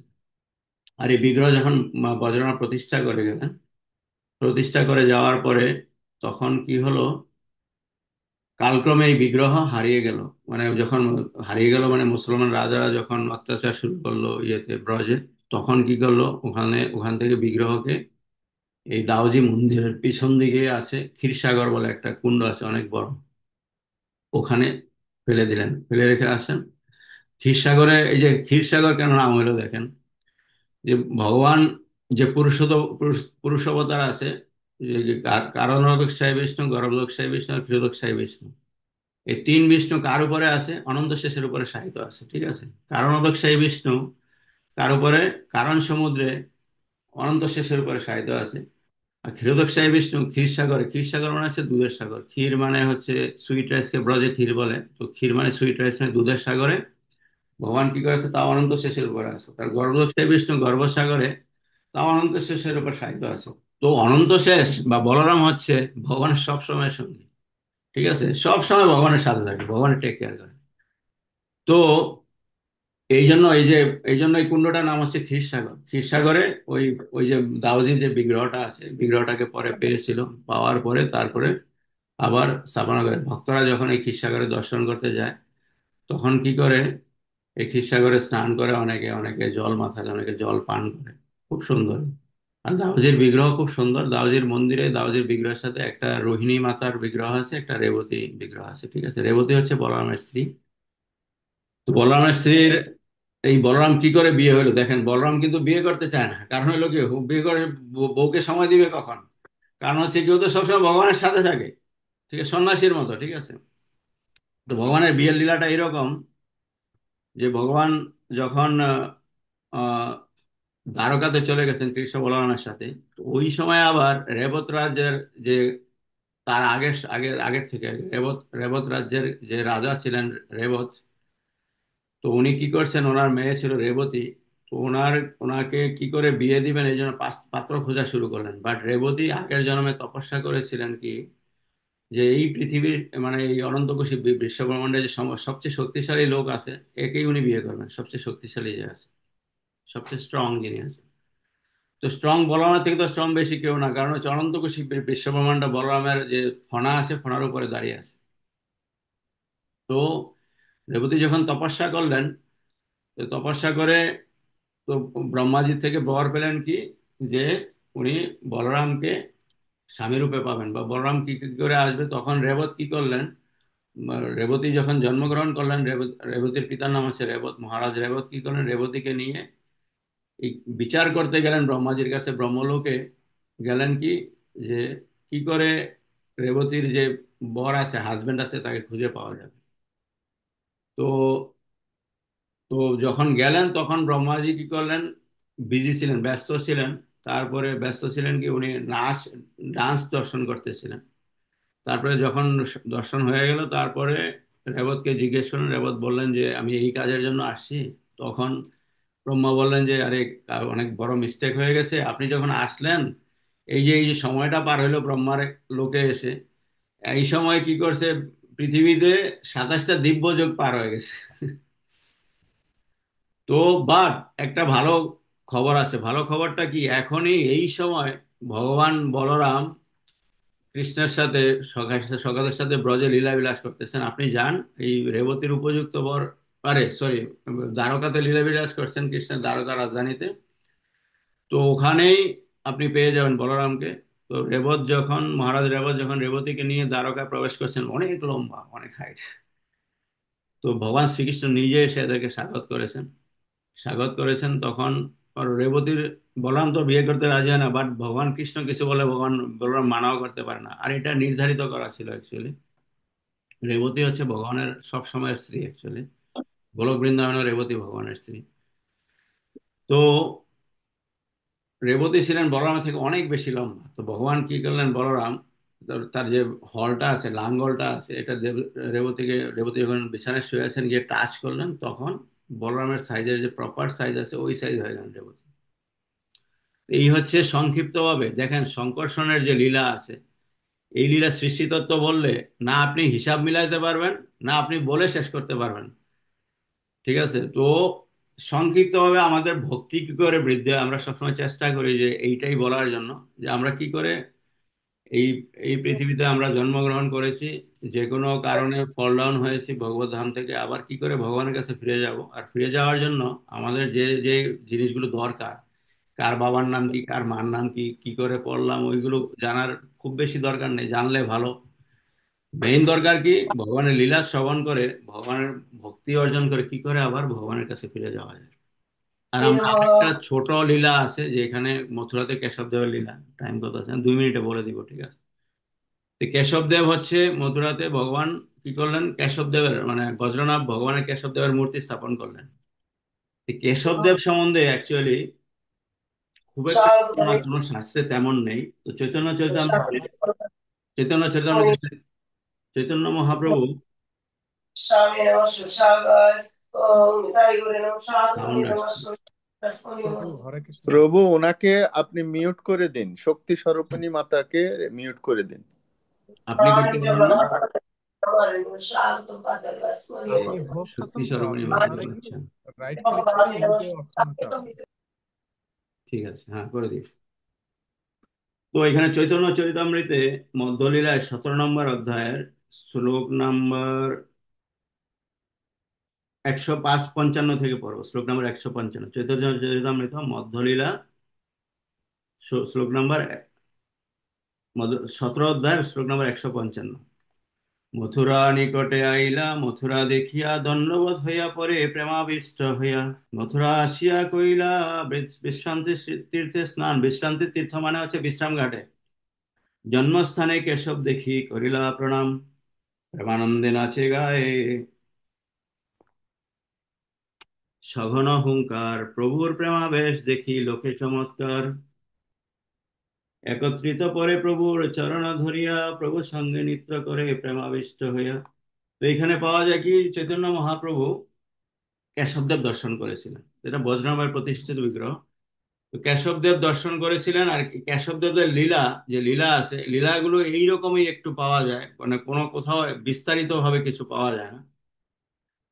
তো আমরা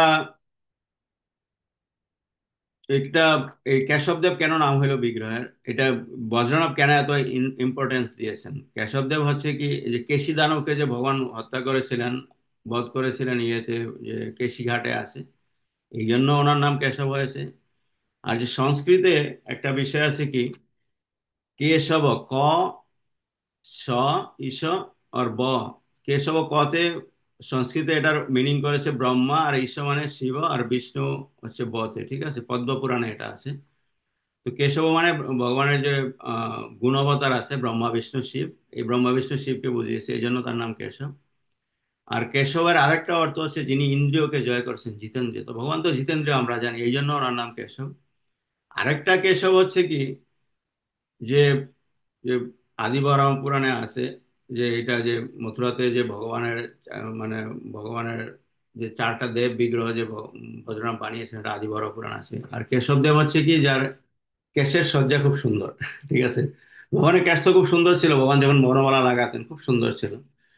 তো এইখানে বজ্রনাভ কেশবদেব বিগ্রহ প্রতিষ্ঠা করেছিলেন। তারপরে চৈতন্য মহাপ্রভু এসে দর্শন করেছেন, সমস্ত গোস্বামী এসে দর্শন করেছেন। আমরাও যখন আমাদের পরিক্রমা মথুরাতে যাই, মথুরা পরিক্রমার প্রথমেই আমরা কেশবদেব দর্শন করে তারপরে আমরা পরিক্রমার দিকে যাই। তো আমরা আজকে শ্রবণ করলাম কি, হরিদেব কোথায়, গোবর্ধনে, বলদেবের কথা দাউজিতে, আর কেশবদেব হচ্ছে মথুরাতে, আর হচ্ছে কি গোবিন্দদেব বৃন্দাবনে আমরা প্রথম দিনের ক্লাসে শ্রবণ করেছি। তো এই 4টা দেব বিগ্রহ যে বজ্রনাথ প্রতিষ্ঠা করলেন, এই 4টা দেব বিগ্রহ আহ কথা আমরা শ্রবণ করলাম। আমি এখানে বিশ্রাম রাখবো। কারো কোনো প্রশ্ন থাকলে, কোনো কমেন্ট থাকলে জিজ্ঞেস করতে পারেন।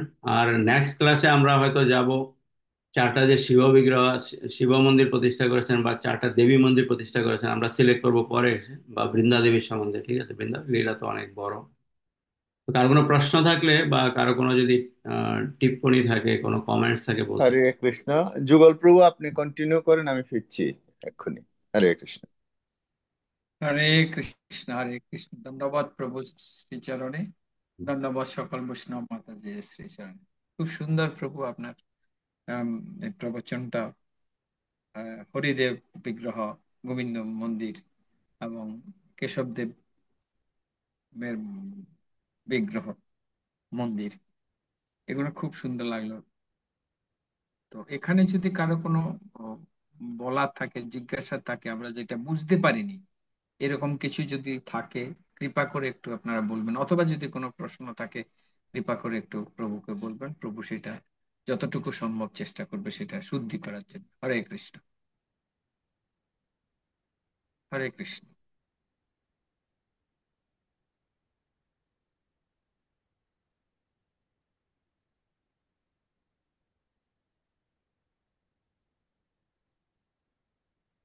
প্রভু চারটে যা আমরা ইয়ে করেছিলাম, হরিদেব বিগ্রহ, হরিদেব গোবিন্দ হচ্ছে মন্দির, গিয়ে গোবর্ধনে চারটা দেব বিগ্রহ। হরিদেব গোবর্ধন। গোবর্ধনে, বৃন্দাবনে হচ্ছে গিয়ে গোবিন্দ দেব, আর কেশব দেব মথুরাতে, আর বলদেব বলদেব দাউজিতে।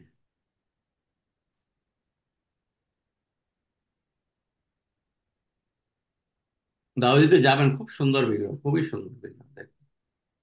জেনারেলি আমাদের ভক্তরা, ম্যাক্সিমাম ভক্তরা যায় না ওখানে, কারণ যারা ইসকন ভক্তদের সাথে যাবেন এরাই কিন্তু যেতে পারবে না। কেউ পান্ডা নিয়ে গেলে, নিজে নিজে গেলে জেনারেলি যায় না ওরা ওখানে। ঠিক আছে?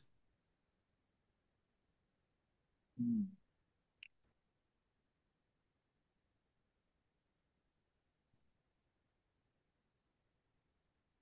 আরেকটা কথা আমি বলতে ভুলে গেছি।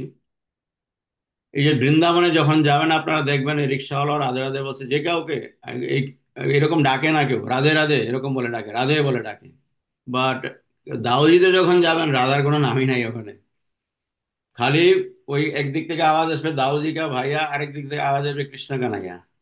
কেউ বলবে দাউজি কা ভাইয়া, আরেক দিক থেকে বলবে কৃষ্ণ কানাইয়া। ঠিক আছে? মানে দাউজি কা ভাইয়া মানে দাউজি মানে বলরামের ভাই, ভাইটা কে হচ্ছে কৃষ্ণ। এই আর কি, এটার অর্থ হচ্ছে। দাউজিতে গেলে রাধে রাধে নাম শুনবেন না, বা কোনো দেওয়ালে লেখা নাই, গাছে লেখা নাই, এই দাউজি দাউজি দাউজি। দাউ মানে বড় ভাই। দাউ এটা হিন্দি শব্দ। হিন্দি শব্দ দাউ মানে হচ্ছে, দাউর কথা হচ্ছে বড় ভাই। তো কৃষ্ণের যেহেতু বড় ভাই ছিলেন বলরাম, তো সেই হিসাবে জায়গার নামও দাউজি, বিগ্রহের নামও দাউজি, সব দাউজি দাউ।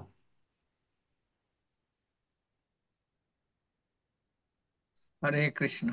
জয় গৌরাঙ্গ প্রভু, কিছু বলবেন তো? হ্যাঁ, আমি হ্যান্ড কৃপা রেজ করে। করেছি প্রভু। আমি একটু রিপিট করি। হুম। আপনি দ্বিতীয় সুরটা কার কথা বলছিলেন? দ্বিতীয় সুরটা দ্বিতীয় সুরটা হচ্ছে গিয়ে নদী, যমুনা।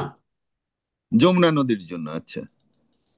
এই যে বেনু মাধুরীটা বললাম না সংক্ষেপে, এটা আপনাদের খুব হেল্প করবে। এটা সবাইকে একদম একদম আর সম্পূর্ণ মনে রাখতে হবে, মনে রাখবেন এই জিনিসটা। তা আমরা কেন জব আর করি, মেইন কারণটা কিন্তু আমি 100% শিওর আমরা এর আগে কখনো শোনেন নাই।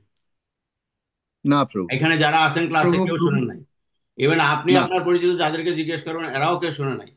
তো 99.99% ভক্তরা মেইন কারণটা কিন্তু জানি না, যে ভগবান গাভীদের নাম জপ করতেন, গাভীকে ভগবান তার আরাধ্য দেবতা মানতেন। আর আমরা যেহেতু ভগবানের গুরু পরম্পরা ধারা আছে, এই জন্য আমরা ভগবানকে ফলো করি। এই জন্য ভগবান 108 বার করতেন, এই জন্য আমরা 108 মালা জপ করি। ঠিক আছে? আর প্রভু আরেকটা জিনিস, আমি আমি ব্যক্তিগত পর্যায়ে জানি না, অনেকে হয়তো জানেন কিনা জানি না। আমরা জানি যে বলরামের সপ্তম গর্ভজাত, দেবকীর সপ্তম গর্ভজাত সন্তান হচ্ছে বলরাম, রোহিণী মাতাজির গর্ভে স্থানান্তরিত হয়। কিন্তু আপনার মাধ্যমে আজকে যেটা জানলাম, আমি খুব আমার দাগ কেটেছে, এটা আমার মনে থাকবে অনেকদিন, যে সপ্তম মাসের সময় দেবকী মাতাজির গর্ভ থেকে রোহিণীর মাতাজির গর্ভে স্থানান্তরিত হয়।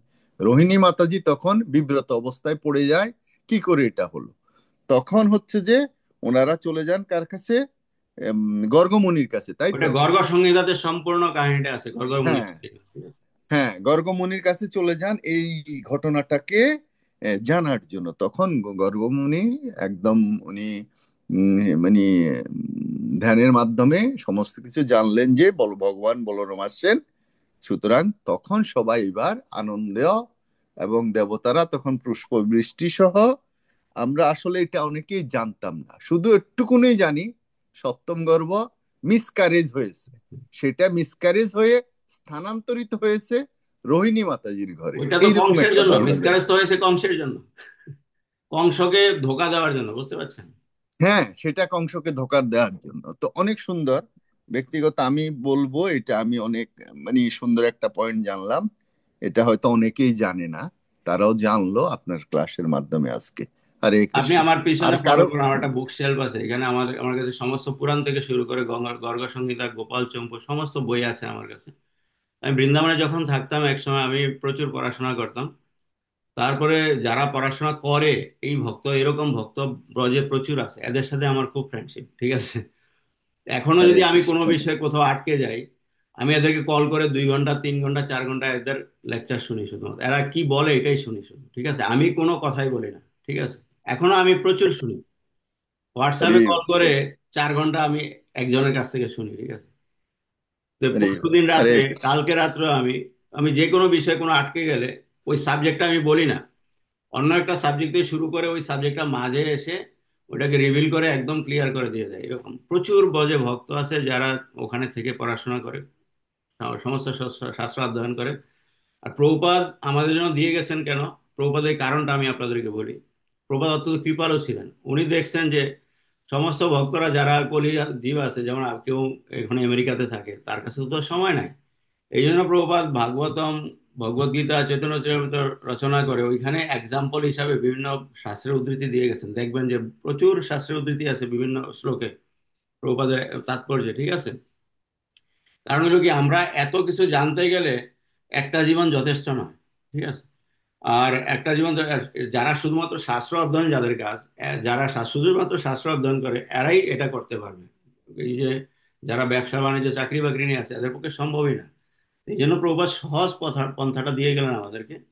এতে করে কি হবে, এই যে আমাদের মূল উদ্দেশ্যটা আছে, মূল উদ্দেশ্য শাস্ত্র পড়ানো, মূল উদ্দেশ্যটা হচ্ছে কৃষ্ণ যে ভগবান এটা জেনে ভগবানের ভক্তি করে, 5টা রসের মধ্যে যে যে সমস্ত রস আছে, তারপরে কি করে ভগবানের কাছে ভগবদ্ধামে আবার রিটার্ন ফিরে যাওয়া যাবে, ওই ব্যবস্থাটা প্রভুপাদ আমাদেরকে দিয়ে গেছেন, ঠিক আছে?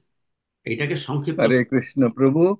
আমি কালকে আমার অফিসে একটা জিনিস শেয়ার করছিলাম, হুম, যে আমার কেন জানি রিয়ালাইজেশন এসছে যে এইরকম, যে ইসকনের মধ্যে যেই পড়ালেখা যারা করতেছে, একটা শ্রেণী কিন্তু করতেছে, প্রচুর পড়ালেখা করতেছে, একদম। কারণ হচ্ছে যে সঠিক জ্ঞানটা আমাদেরকে দেওয়ার জন্য, হ্যাঁ আমাদের জীব হিউম্যান মানুষকে দেওয়ার জন্য। আর যারা শুনে ধর্ম করতেছে এবং শুনে ধর্ম করে অন্য সম্প্রদায়ের উপর অত্যাচার করছে, অবশ্যই ভগবান আছেন, এটা আমরা বিশ্বাস করি, ভগবান রিভেন্স নেওয়ার জন্য, অথবা এদেরকে এই সুমতি দেওয়ার জন্য ভগবান অবশ্যই কৃপা করবেন। সেটা আমি কালকে একটু আমি শেয়ার করছিলাম অফিসে। কারণ আমার জানা মতে এত গুরুকুল, এত পড়ালেখা, এই যে এক একজন এত হাই এডুকেটেড হয়ে আমাদের প্রভুপাদের এই কৃপায় এখানে এসছেন, নিশ্চয়ই ওনারা বসে থাকার জন্য এসেননি, ওনারা দিনরাত অধ্যয়ন করছেন প্রচুর শাস্ত্রের আলোকে, ভগবানের আলোকে। প্রচুর প্রচুর। পড়াশোনা করছে। যাই হোক, আর হ্যাঁ আমাদের সেটা এরকম অনেক আপনি বড় আবার বড় রিপিট ভক্ত আছে, করলেন। অনেক সন্ন্যাসী আছে, এরাও যদি কোথাও আটকে যায় এদের কাছে জেনে নেয়, জানেন আপনি? এটা আমরা রিভিল করি না কারো কাছে। আমি জানি কোন সন্ন্যাসী কার কাছে যায়, আমি সব জানি এগুলো। বাট আমরা কার কাছে যায় মানে ফোন করে জিজ্ঞেস করে কোথাও আটকে গেলে। কারণ হচ্ছে কি, কারণ হচ্ছে যারা প্রচারে ব্যস্ত থাকে এদের সবসময় সবকিছু সমস্ত গ্রন্থ পড়া সম্ভব নয়, বুঝতে পারছেন? ইসকনের ভক্তদের মধ্যে এরকম প্রচুর ভক্ত, হাজার হাজার ভক্ত আছে, পড়াশোনা করে, আপনাকে বুঝতে দিবে না ও কোন কোন পর্যায়ে আছে, কাউকে বুঝতে দিবে ঠিক না, আমরা প্রভু, ঠিক। আমরা বুঝতে পারবো। কালকে এটা আমি আলোচনা করছিলাম যে পড়ালেখা ব্যতীত শাস্ত্রর আলোকে অবশ্যই ওনারা চেষ্টা করেন আমাদেরকে ভক্তিপথে আগামী দিনে। হরে কৃষ্ণ প্রভু, প্রণাম, আমি অনেক সময় নিয়ে ফেলছি। আর হরে কার কোনো কৃষ্ণ, প্রশ্ন ক্ষমা থাকলে করবেন। হ্যান্ড রেজ করতে বলুন। হ্যান্ড রেজ আছে অনেক প্রভু, হ্যাঁ যুগল প্রভু, হরে কৃষ্ণ, কন্টিনিউ প্লিজ। হরে কৃষ্ণ, হরে কৃষ্ণ প্রভু। এত সুন্দর করে বেনু বেনু মাধবী লীলাটায় মাধুরী, বেনু কৃষ্ণের যে মাধুরী, 8 রকম বেনু মাধুরী, মাধুরী। বেনু মাধুরী, বেনু মাধুরী লীলা, বেনু মাধুরী লীলায় এত সুন্দর করে কৃষ্ণের যে 8 রকম বাঁশির সুর বাজাতেন, আসলে এটা আমাদের বাঁশির সুর বাজাতেন। আহ, কয়েকটা দু তিনটা জানতাম, কিন্তু এই আটটা কিন্তু জানা ছিল না। খুব সুন্দর লাগলো প্রভু আপনার ইয়েটা, এই আটটা সুর দিয়ে যে কৃষ্ণ বাজাতেন, গাভীদেরকে পাঠাতেন, আবার আম, গাভীরা চলে আসার জন্য বাঁশি বাজাতেন, চাঁদ ওঠার জন্য চাঁদের স্থির বা নদীর যে যমুনার যে তরঙ্গটা বিপরীতমুখী প্রবাহিত হওয়ার জন্য এত সুন্দর করে ব্যাখ্যা করেছেন, খুব ভালো লাগলো।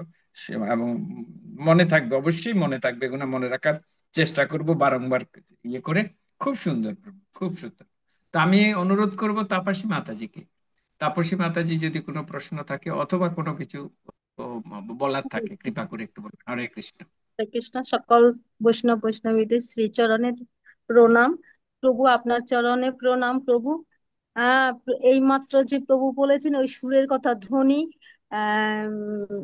বংশী ধ্বনির যে 8 রকম সুর আছে, সেটাই একটু বিশ্লেষণ করার জন্য প্রভু। যে ব্রহ্মা চারবার, 4 মুখে, শিবে 5 মুখে সুর ধ্বনি শোনেন। যমুনার না, সুর ভগবানের নাম সুর করে, ভগবানের নাম করে। নাম এরা যখন করে। ভগবানের 4 মুখে 5 মুখে ভগবানের নাম করে, তখন বংশীধ্বনি যখন শুনে ভগবানের, বংশীধ্বনিতে আর হরিনামের মধ্যে কোনো পার্থক্য নেই। তো এরা ভগবানের নাম করতে থাকে ভগবানকে পাওয়ার জন্য। আর বংশীধ্বনিটা মানে ভগবান বাজাচ্ছেন, ভগবান অলরেডি আছেন ওখানে, ঠিক আছে? তো কোনটার জন্য যাবে? এদের ধ্যান ভঙ্গ হয়ে এরা ভগবানের দিকে ছুটে যায়, বুঝতে পারছেন? আর যমুনার জল, যমুনা দেবীর জন্য সুর করতেন। সেটা কৃষ্ণের যেই দিকে ইয়ে হতো সেই ধ্বনিতেই যমুনার জল বইতো বলতো। প্রভু। গাভীদের জন্য মানে হরে গাভীদের একবার হরে কৃষ্ণ, হরে হরে কৃষ্ণ। তাপসী মাতাজি, যমুনার জলটা উল্টো দিকে বই, উল্টো দিকে যেদিকে যেত, যখনই হ্যাঁ, বংশীধ্বনি শুরু হতো শুনতেন, তখন জল উল্টো দিকে প্রবাহিত হতেন। সেটাই বলেছেন প্রভু। হরে কৃষ্ণ। হুম। গাভীদের আবার ডাকার জন্য, আবার গাভীদের আসার জন্য 2 দিক ওই সুরটা দিয়েছিলেন। আর চাঁদের জন্য, গোপীদের জন্য, বংশী, আবার 6 ঋতুর জন্য, রাধারানীর জন্য। হরে কৃষ্ণ বসন্ত প্রভু। ঋতু আমি আরেকটা বাকি আছে, 6 নম্বরটা হচ্ছে বসন্ত ঋতু, আর 7 নম্বর হচ্ছে ছয় ঋতু। বসন্ত, হ্যাঁ বসন্ত ঋতু, 6 নম্বর হচ্ছে বসন্ত ঋতু না প্রভু? হ্যাঁ, হ্যাঁ। হ্যাঁ হ্যাঁ হ্যাঁ, ঠিক আছে। বসন্ত আচ্ছা। ঋতু আর আগমনের এই জন্য যে যাতে ভগবানের করে বেনু ফুলে ফলে। মালতীটা বলার একমাত্র কারণটা কি? কারণটা হলো এই জন্য বললাম যে আমরা কেন ভগবানের নাম 108 বার করব, 108টা মালা কেন, এইটা হচ্ছে মেইন কারণ, ঠিক আছে? মনে রাখবেন এটা। আচ্ছা, কারণ আচ্ছা প্রভু। ভগবান, হরে ভগবান কৃষ্ণ। গাভীদেরকে, ভগবান গাভীদেরকে ওনার আরাধ্য দেবতা মানতেন। আমরা যেরকম ভগবান আমাদের আরাধ্য দেবতা শ্রীকৃষ্ণ। তো গুরু হুম পরম্পরা হুম। ধারায় যেহেতু আমরা আছি, তো আমরা ভগবানকে মানি, ভগবান যেটা করেছেন আমরা ফলো করার চেষ্টা করি অনেক সময়। প্রভু তো তাহলে 6 নম্বর যদি হয়, 7 নম্বরে কি প্রভু? 7 নম্বরের সমস্ত সিজন, সমস্ত সমস্ত season। সমস্ত সিজনে। সমস্ত ঋতু, আচ্ছা সমস্ত ঋতু। আচ্ছা, হরে কৃষ্ণ প্রভু। প্রণাম বেনু প্রভু। হরে মাধুরীর কথা যদি আপনি ডিটেলে বলতে যান, এক একটা লীলার কিরকম ভক্তরা কি করতো না করতো, এটা 7 দিন বলা যাবে, ঠিক আছে? বেনু শুধু বেনু মাধুরী। আমি এটা এই জন্য বলে গেলাম যে গাভীদের সেবা যে ভগবান কি করে করতেন, আর আমরা কেন 108 মালা জপ করি, গাভী যে শান্তরসের ভক্ত, এটা বোঝানোর জন্য আমি লীলাটাকে 5 মিনিটে বলে গেলাম আর কি, ঠিক আছে? তো খুব হরে সুন্দর প্রভু। কৃষ্ণ, হরে কৃষ্ণ। হরে কৃষ্ণ। ক্ষমা আমি করবেন প্রভু। অনুরোধ হরে কৃষ্ণ, হরে কৃষ্ণ। খুব সুন্দর। তাপসী মাতাজির প্রশ্নগুলো জানার জন্য আর একটু পরিষ্কার করা হলো। তো আমি চন্দ্রশেখর প্রভুকে অনুরোধ করব, ওনার অভিমত অথবা কোনো প্রশ্ন জিজ্ঞাসা যদি থাকে, কৃপা করে একটু বলবেন। হরে কৃষ্ণ। হরে কৃষ্ণ প্রভু, আপনার শ্রীচরণে অনন্ত কোটি ধন্যবাদ প্রণাম এবং উপস্থিত সকল বৈষ্ণব শ্রীচরণে। আহ প্রভু, সত্য বলতে কি যে ইসকনের অনেক লেকচার শ্রবণ চন্দ্রশেখর করেছি। প্রভু, শোনা যায় না। Louder, louder. আমাকে শুনতে শুনতে পাচ্ছেন না? হরে কৃষ্ণ। না।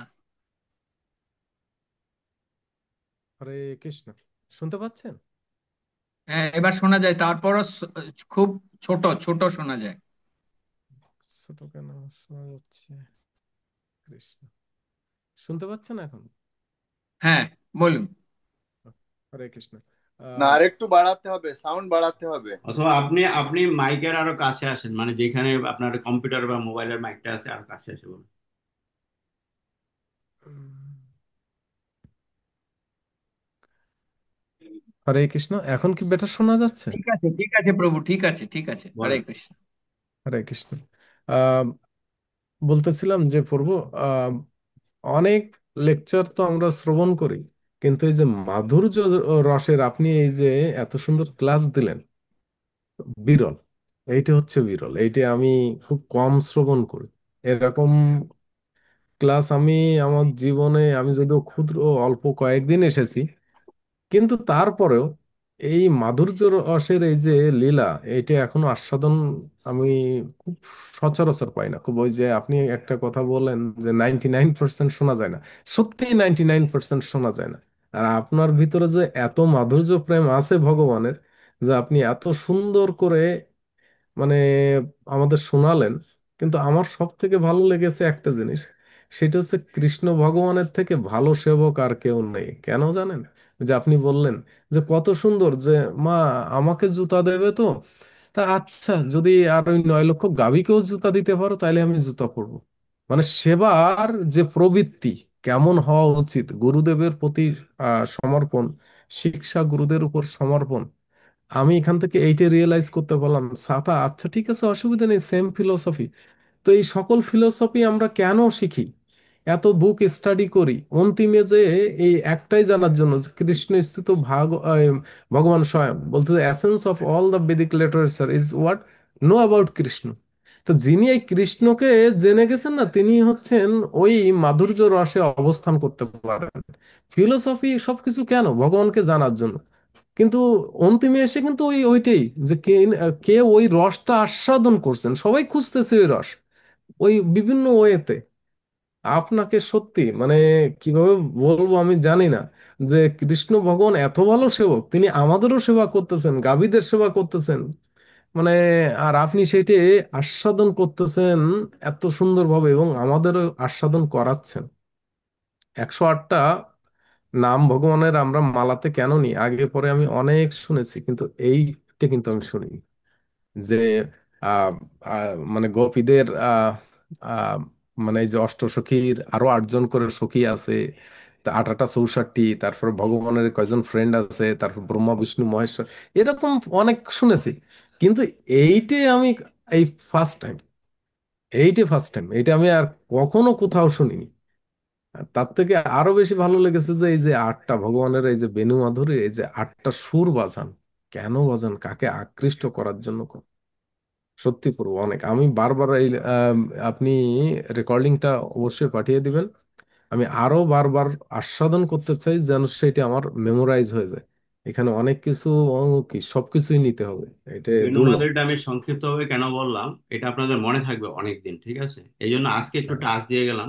আবার কখনো ওই বেনু মাদুরির ক্লাস আসলে, তখন বংশী বোর্ড যেদিন ক্লাসে আসবে, ওই দিন হুম, যে বংশী বোর্ডে গিয়ে মহারাসের সময় ভগবান যে বংশীধ্বনি করবেন, হুম, বংশীধ্বনি করলে তখন যে ভক্তদের আকর্ষণ করবেন, শাস্ত্রে এরকম বর্ণিত আছে যে আমরা যদি ভগবানের বংশীধ্বনি না শ্রবণ করি তাহলে ভগবত ধামে ফিরে যেতে পারবো না।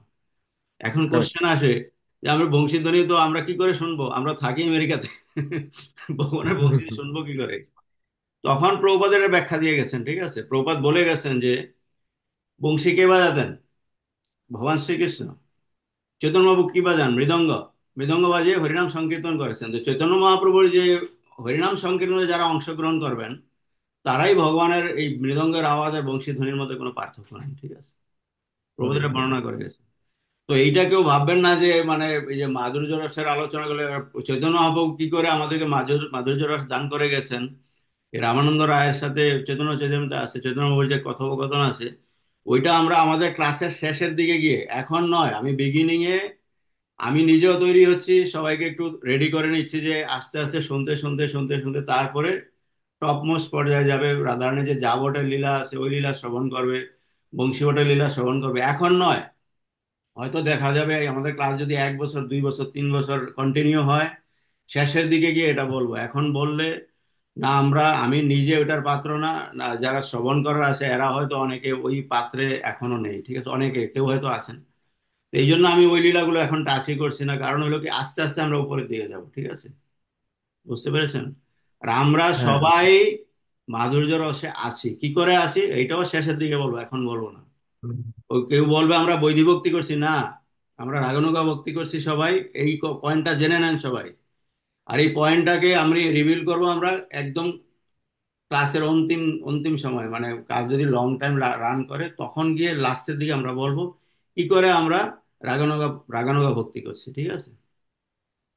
অনেকে এই কৃষ্ণ এই নিয়ে, ভগবান। যারা এখানে কিছু সিনিয়র ভক্ত আছেন এরা মনে রাখবেন, এই নিয়ে আমরা প্রবাদ বৈ ভক্তি দিয়ে গেছেন, আমাদের রাগানুগা ভক্তি দিয়ে যাননি। এই বিষয় নিয়ে কন্ট্রাডিকশন করে অনেকে। প্রপাত আমাদেরকে শুধুই বৈদিক ভক্তি দিয়ে যান, রাগানুগা ভক্তি পূর্ণরূপে দিয়ে গেছেন। আর এটা কি করে দিয়ে গেছেন ওটা আমরা লাস্টের দিকে রিভিল করবো, এখন রিভিল করতে গেলে অনেকটা রিয়েলাইজেশন হবে না, ঠিক আছে? আপনার আস্তে আস্তে হুম। যখন সমস্ত ভগবানের লীলা শুনতে শুনতে শান্ত দাস্য সখ্য বাৎসল্য শুনে শুনে যাবেন, তখন মাধুর্য রসটা পূর্ণভাবে আস্বাদন হবে, ঠিক আছে? ওই যে ক্লাস ওয়ান হরে টু থ্রি ফোর পরে জাম্প করে ওয়ান থেকে ফাইভে গেলে ভালোভাবে বোঝা যাবে না, ঠিক আছে? আমাকে নিজেকেও প্রভু, তৈরি হইতে হবে, আবার আপনাদের নিজেকেও তৈরি হইতে হবে, ঠিক আছে? তারপরে আপনারা বুঝতে পারবেন জিনিস। আপনি এই রসের কেউ এখানে যখন অবস্থান কেউ করে যখন জিনিসটা আপনাদেরকে বলবে যে, এরকম অনেকে আছে আমেরিকাতে চালু আছে যারা পুরনো ভক্ত জানেন, আমি নাম নিতে চাই না, একজন অন্য সম্প্রদায়ের কেউ আছে যে প্রবাদ রাগানো ভক্তি দিয়ে যায়নি তো উনি দিচ্ছেন এরকম বলেন। তো আমার সাথে কানেক্ট করে দিবেন, আমি ওনাকে আধা মিনিটও লাগবে না এটা খণ্ডন করতে, ঠিক আছে? আধা মিনিটও লাগবে না, দিন তো দূরের কথা, একটা কথা এক লাইনে বলে দিব, ঠিক আছে? কৃষ্ণ ভগবানকে অশেষ ধন্যবাদ যে আপনাকে পাঠিয়েছেন এই অন্তত মাধুর্য রস আস্বাদন করার সুযোগে। তা না হলে হয়তো বা এই জীবনে আর কোথায় কিভাবে পেতাম জানি না, কিন্তু ভগবানকে অশেষ ধন্যবাদ যে মাধুর্য রসটা আস্বাদন আপনার মাধ্যমে একটু করে হলো যে আমরা আস্বাদিত হতে পারছি, এর জন্য অনেক ধন্যবাদ। প্রভু আপনার শ্রীচরণে অনন্ত কোটি দণ্ডবত প্রণাম। আর কেউ হ্যান্ড রেজ করেছে? হ্যাঁ, আছে আছে প্রভু, আছে প্রভু। আমি আমি আর প্রভু আমাদের আর মাতা, মাত্র 6 মিনিট থাকতে পারবো, ঠিক আছে? ঠিক আছে ঠিক আছে, আমরা এর ভিতরে শেষ করব। আমি অনুরোধ করব মিমি মাতাজিকে ছোট করে প্রভুর কাছে যদি কোনো জিজ্ঞাসা অথবা মতামত জানানোর জন্য। হরে কৃষ্ণ।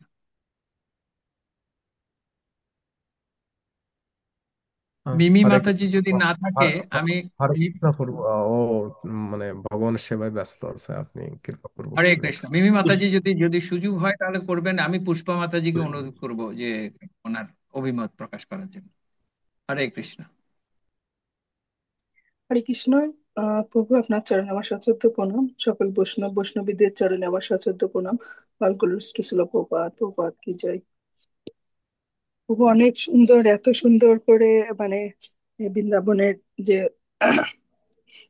লীলাগুলো আপনি বর্ণনা করতেছেন, আমি আসলে ক্লাসে থাকি ঠিক মতো আসলে উম, শোনার আমার আসলে সব ইয়েটা হয় না।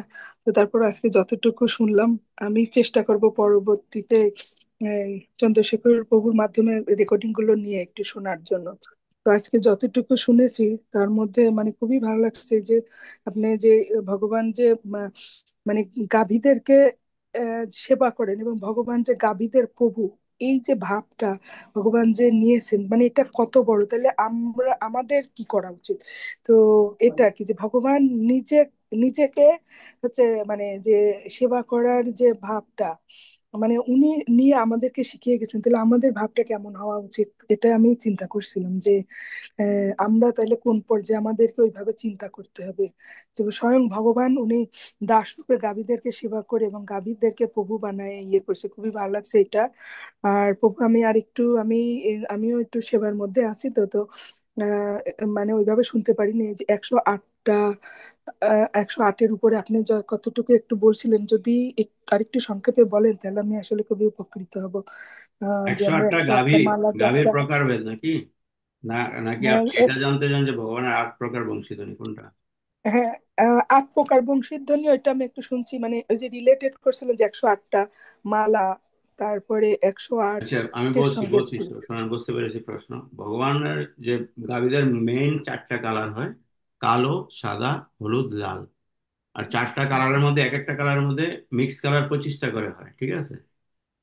তো মিক্স কালার আচ্ছা। 25টা করে হলে 4 25 100 হয়ে যায়। কালোর মধ্যে 25টা ভ্যারাইটি থাকে, সাদার মধ্যে 25টা ভ্যারাইটি, লালের মধ্যে 25টা ভ্যারাইটি, হলুদের মধ্যে 25টা ভ্যারাইটি। আর যে গাভীদের যে ফেস আমি আছে, কিছু শুনতে পাচ্ছি মুখমণ্ডল না, আছে, এটা কি মুখমণ্ডলের উপর বেশ। আমার হ্যাঁ, এখান থেকে প্রবলেম না প্রভুদের এখানে প্রবলেম? কি বলছেন? আর যে মুখমণ্ডল আছে ভগবানের, গাভীদের মুখমণ্ডলের উপর ভিত্তি করে 8টা ভ্যারাইটি আছে, ঠিক আছে? কারণ মুখ মুখমণ্ডল গাভীদের মৃদঙ্গের মতো, কারো চন্দ্রের মতো, কারো সূর্যের মতো। তো এই টোটাল 4 25 100 আর আচ্ছা 108 ভ্যারাইটি, 108 ভ্যারাইটির গাভী ছিল নন্দ মহারাজের গোশালায়, ঠিক আছে। আর 108 ভ্যারাইটির গাভীদের মধ্যে 108 জন লিডার ছিল। লিডারদেরকে ফলো করে সব গাভীরা যখন ভগবান বংশীধ্বনি করতেন সূর্যাস্তের পর, সূর্যাস্ত যাওয়ার সময়, তখন গাভীরা দৌড়ে দৌড়ে ভগবানের দিকে ছুটে আসতেন, ঠিক আছে। আর আপনাদেরকে হরে রেকর্ডিং কৃষ্ণ। রেকর্ডিং লিঙ্ক পাঠিয়ে দেওয়া হবে, এটা তারপর আপনারা শুনে নেবেন আরো ডিটেলে, ঠিক আছে। হ্যাঁ হরি বল। হ্যাঁ হরে কৃষ্ণ প্রভু, প্রার্থনা করবেন যেন শুনে ওটা হৃদয়ে ধারণ করতে পারি। হরি বল।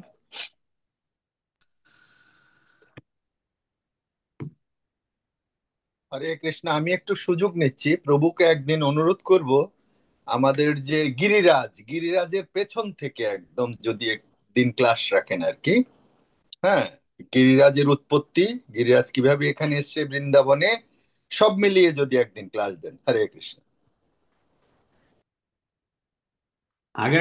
আগের ক্লাসে কিন্তু কিছুটা টাচ ছিল এটা, ঠিক আছে।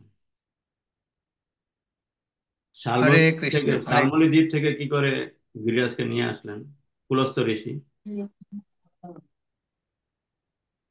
হরে কৃষ্ণ। বলছিলাম আজকের ক্লাসটা এত তথ্যবহুল এবং উম, নিত্য প্রয়োজনীয়, যেটা আমাদের জানা দরকার। সেই সুবাদে আমি অনুরোধ করবো জয় গৌরাঙ্গ প্রভুকে প্রত্যেকের কাছে যেন এই ভিডিওটা, ইয়েটা যদি, রেকর্ডিংটা যদি পাঠিয়ে দেওয়া হয়, তাহলে সবাই আবার আবার শুনতে পারবে এবং মনের গভীরে একটু নিতে পারবেন। হরে কৃষ্ণ। আর একটা প্রশ্ন দিয়েই হ্যাঁ, প্রভুকে শেষ করব। আজকে বিশ্রামে পাঠাবো। মৌসুমী মাতাজি ছোট্ট করে প্রশ্ন করবেন। পুরো সময় নেই, 3 মিনিট হাতে আছে বিশ্রাম নাই, আমার মৌসুমী। বিশ্রাম হবে রাত্র 9টার সময়, এখন নয়, 2টার সময় আবার উঠতে হবে, ঠিক আছে। বিশ্রাম নেই, আমার হরে সেবা কৃষ্ণ। আছে, ঠিক আছে। আরেকটা কথা বলছি, হরে এক কৃষ্ণ। মিনিট।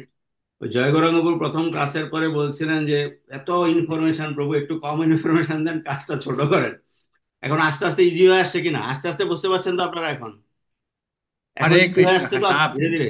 আপনারা আরো ঠিক। 5 7 দিন শোনার পর আরো দেখবেন আরো ইজি হয়ে আসছে। কারণ হলো আমরা এই ভগবানের যে ব্রজলীলা আছে এটার প্রতি ইউজ টু না। আমরা জেনারেলি শ্রবণ করি না, আমরা কি করি, ভগবদ গীতা শ্রবণ করি ম্যাক্সিমাম, কিছুমাত্র ভাগবতম শ্রবণ করি। আর ভাগবতমের মধ্যে ব্রজলীলা সম্পূর্ণ নেই, ঠিক আছে। এগুলো জীব গোস্বামীর গোপাল চম্পুতে, গর্গ সংহিতাতে, বিভিন্ন জায়গায় দেওয়া আছে এগুলো, বিভিন্ন শাস্ত্রে দেওয়া আছে। তো প্রভুপাদ আমাদের জন্য যতটা দরকার অতটা দিয়ে গেছে।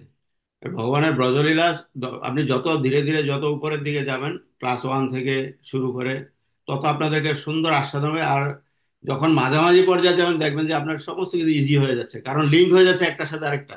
আর এটা তো আমি আগের ক্লাসে শুনেছিলাম, তার 1 মাস আগে শুনেছিলাম, এরকম একটা, ঠিক আছে। ধ্যান দিয়ে শুনলে বুঝতে পারবেন। প্রথম দিন একটু কঠিন লেগেছে, এটা ধীরে ধীরে যতদিন শুনবেন ততদিন ইজি হয়ে যাবে, আরো সহজ হয়ে যাবে। হরে কৃষ্ণ। মৌসুমী মাতাজি ছোট করে প্রভুকে প্রশ্ন করার জন্য অথবা জানার এক জন্য। মিনিট টাইম আছে, হরে আমি কৃষ্ণ। টাইম যদিও পার হয়ে গেছে, 1 মিনিট। এক হরে মিনিট কৃষ্ণ টাইম আছে, আর প্রভু। 1 মিনিট। সকল ভক্তের চরণে প্রণাম, আপনার চরণে প্রণাম। আপনাকে দর্শন করে প্রভু অনেক ভালো লাগছে। প্রভু, আমি যেটা জানতে চাইছি সেটা হচ্ছে যে ব্রহ্মা, ওনাদের সব মানে অবতারদের মধ্যে ব্রহ্মাকে কেন মানে এরকম বৃদ্ধ অবস্থায় জন্ম, মানে ওনার কেন এই বৃদ্ধ অবস্থায় প্রকাশ হয়েছিল সেটা। ব্রহ্মাটা হচ্ছে এটা গুণ অবতার, ব্রহ্মা বিষ্ণু মহেশ, ঠিক আছে। 6 আচ্ছা রকমের ভগবানের অবতার আছে। পুরুষ অবতার, গুণ অবতার, লীলা অবতার, সত্যাগ্রহ অবতার, এরকম টোটাল 6 প্রকার অবতার আছে। আমি আবারও বলছি যে সৃষ্টি তত্ত্বে কেউ ঢুকতে যাবেন না। যে যতটা বলে অতটাই শোনেন, ঢুকতে গেলে এটার কোনো কুল কিনারা খুঁজে পাবেন না, ঠিক আছে। আচ্ছা অনেকে আবার বলবেন যে আরে উত্তর জানে না, এই জন্য এই কথা বলছে, উত্তর জানে না এরকম কোনো সাবজেক্ট নেই যার উত্তর জানা যাবে না।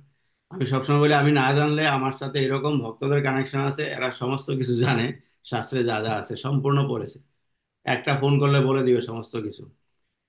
তো আমরা যতটা বলি সৃষ্টি তত্ত্ব সম্বন্ধে অতটাই জানেন, প্রভুপাদ দেখবেন যতটা রিভিল করে গেছে অতটাই শোনেন। এতে করে কি হবে, টাইম ওয়েস্ট হবে না আপনাদের, ঠিক আছে। আমরা ভগবানের লীলা আচ্ছা কথা যা শ্রবণ করছি, কারণ কি, এটা আমাদেরকে ভক্তিতে হেল্প করে, সাহায্য করে, কি কি করে ভগবানের কাছে ভগবানের ফিরে যাওয়া যাবে, ঠিক আছে। এইটাই মনে রাখবেন সব। আচ্ছা প্রভু। এটা হচ্ছে গুণ আর অবতার, ব্রহ্মা বিষ্ণু মহেশ হচ্ছে গুণ অবতার। 6 রকমের অবতার আছে, যেমন ব্যাসদেবকে অবতার বলে, ব্যাসদেব কি ছিলেন, সত্যাবেশ অবতার, ঠিক আছে। এখন সপ্তম সত্যাবেশ অবতারে আপনি এক্সপ্লেন করতে যাবেন, গুণ অবতার এক্সপ্লেন করতে যাবেন, কয়েকটা ক্লাস লেগে যাবে এটা, ঠিক আছে। আচ্ছা প্রভু, আর প্রভু আমাদের আমি একটু আর গোপাষ্টমী আরেকটা শ্লোক সম্বন্ধে। মনে রাখবেন, এতে চাংশ কলা পুংস কৃষ্ণস্থ ভগবান স্বয়ং। একমাত্র কৃষ্ণই হচ্ছে একমাত্র স্বয়ং ভগবান, আর বাকি সব ভগবানের দাস। কিন্তু বলরাম কি হচ্ছে? ভগবানের সেবা করে। বলরাম ভগবানের অবতার, বাট ভগবানের দাস। ঠিক আছে? সবাই ভগবানের সেবক, দেবতার থেকে শুরু করে গুণ অবতার, লীলা অবতার, যত অবতার আছে সব ভগবানের সেবক, কৃষ্ণ ভগবানের সেবক। ঠিক আছে? এইটুকু মনে রাখেন, কৃষ্ণস্থ ভগবান স্বয়ং। বাস, আর কিছু লাগবে না। আচ্ছা প্রভু। আর বেনু মাধুরী, এটা শুনে খুব ভালো লাগছে। এটা আমিও মানে এই যে বাজানোর যে 8 প্রকারের যে বেনু বাজালে 8 প্রকারের ভক্তদের জন্য, সেটা আমি আজকে প্রথম শুনলাম। আর সবগুলোই আমার জন্য নতুন প্রথম, কারণ আমি এত কিছু জানি না প্রভু। তবু প্রত্যেকটা কথা, মানে ভগবানের প্রত্যেকটা কথা শুনে খুবই ভালো লাগছে। সেই জন্য প্রণাম প্রভুর কাছে এত সুন্দর করে আমাদেরকে শোনানোর জন্য। আর প্রভু ওই গোপাষ্টমী সম্বন্ধে একদিন আমাদের একটু শোনায়েন হ্যাঁ, তাহলে। ওটা ধীরে ধীরে আসবে। এখন অতটা রিভিল আমি স্টেপ বাই স্টেপ বলবো। যেটা বললে আমি শুরুটা এরকম করেছি, ঠিক আছে? ভগবানের একটা কৃপা, এটা ভগবানের ইচ্ছা যে আপনাদের ক্লাসটা স্লো যাচ্ছে এই জন্য, যে সবাই যাতে স্টেপ বাই স্টেপ ভালোভাবে বুঝতে পারেন। ঠিক আছে? আচ্ছা প্রভু। আর আপনি ভালো থাকবেন। সকল ভক্তের চরণে প্রণাম, গুরু গোবিন্দের চরণে প্রণাম। জয় ঠিক শ্রীল আছে, তাহলে প্রভুপাদ। এখানে হরে আমরা বিশ্রাম কৃষ্ণ। রাখি। বলো বৃন্দাবন ধাম কি জয়, রাধা রানী জয় কি জয় জয়, কৃষ্ণ ভগবান কি জয় জয়। বলো জয় জয় জয়। জয় জয়। শ্রী রাধে শ্যাম। सबको मिले श्री वृंदावन धाम। वंशा कल्पतरुभ्यश्च कृपा सिंधु च पतितानां पावनेभ्यो वैष्णवेभ्यो नमः। अनंत कोटि वैष्णव वृंद की जय। জয়। জয় His জয় Grace হরে লক্ষ্মণ কৃষ্ণ প্রভু হরে কি জয়।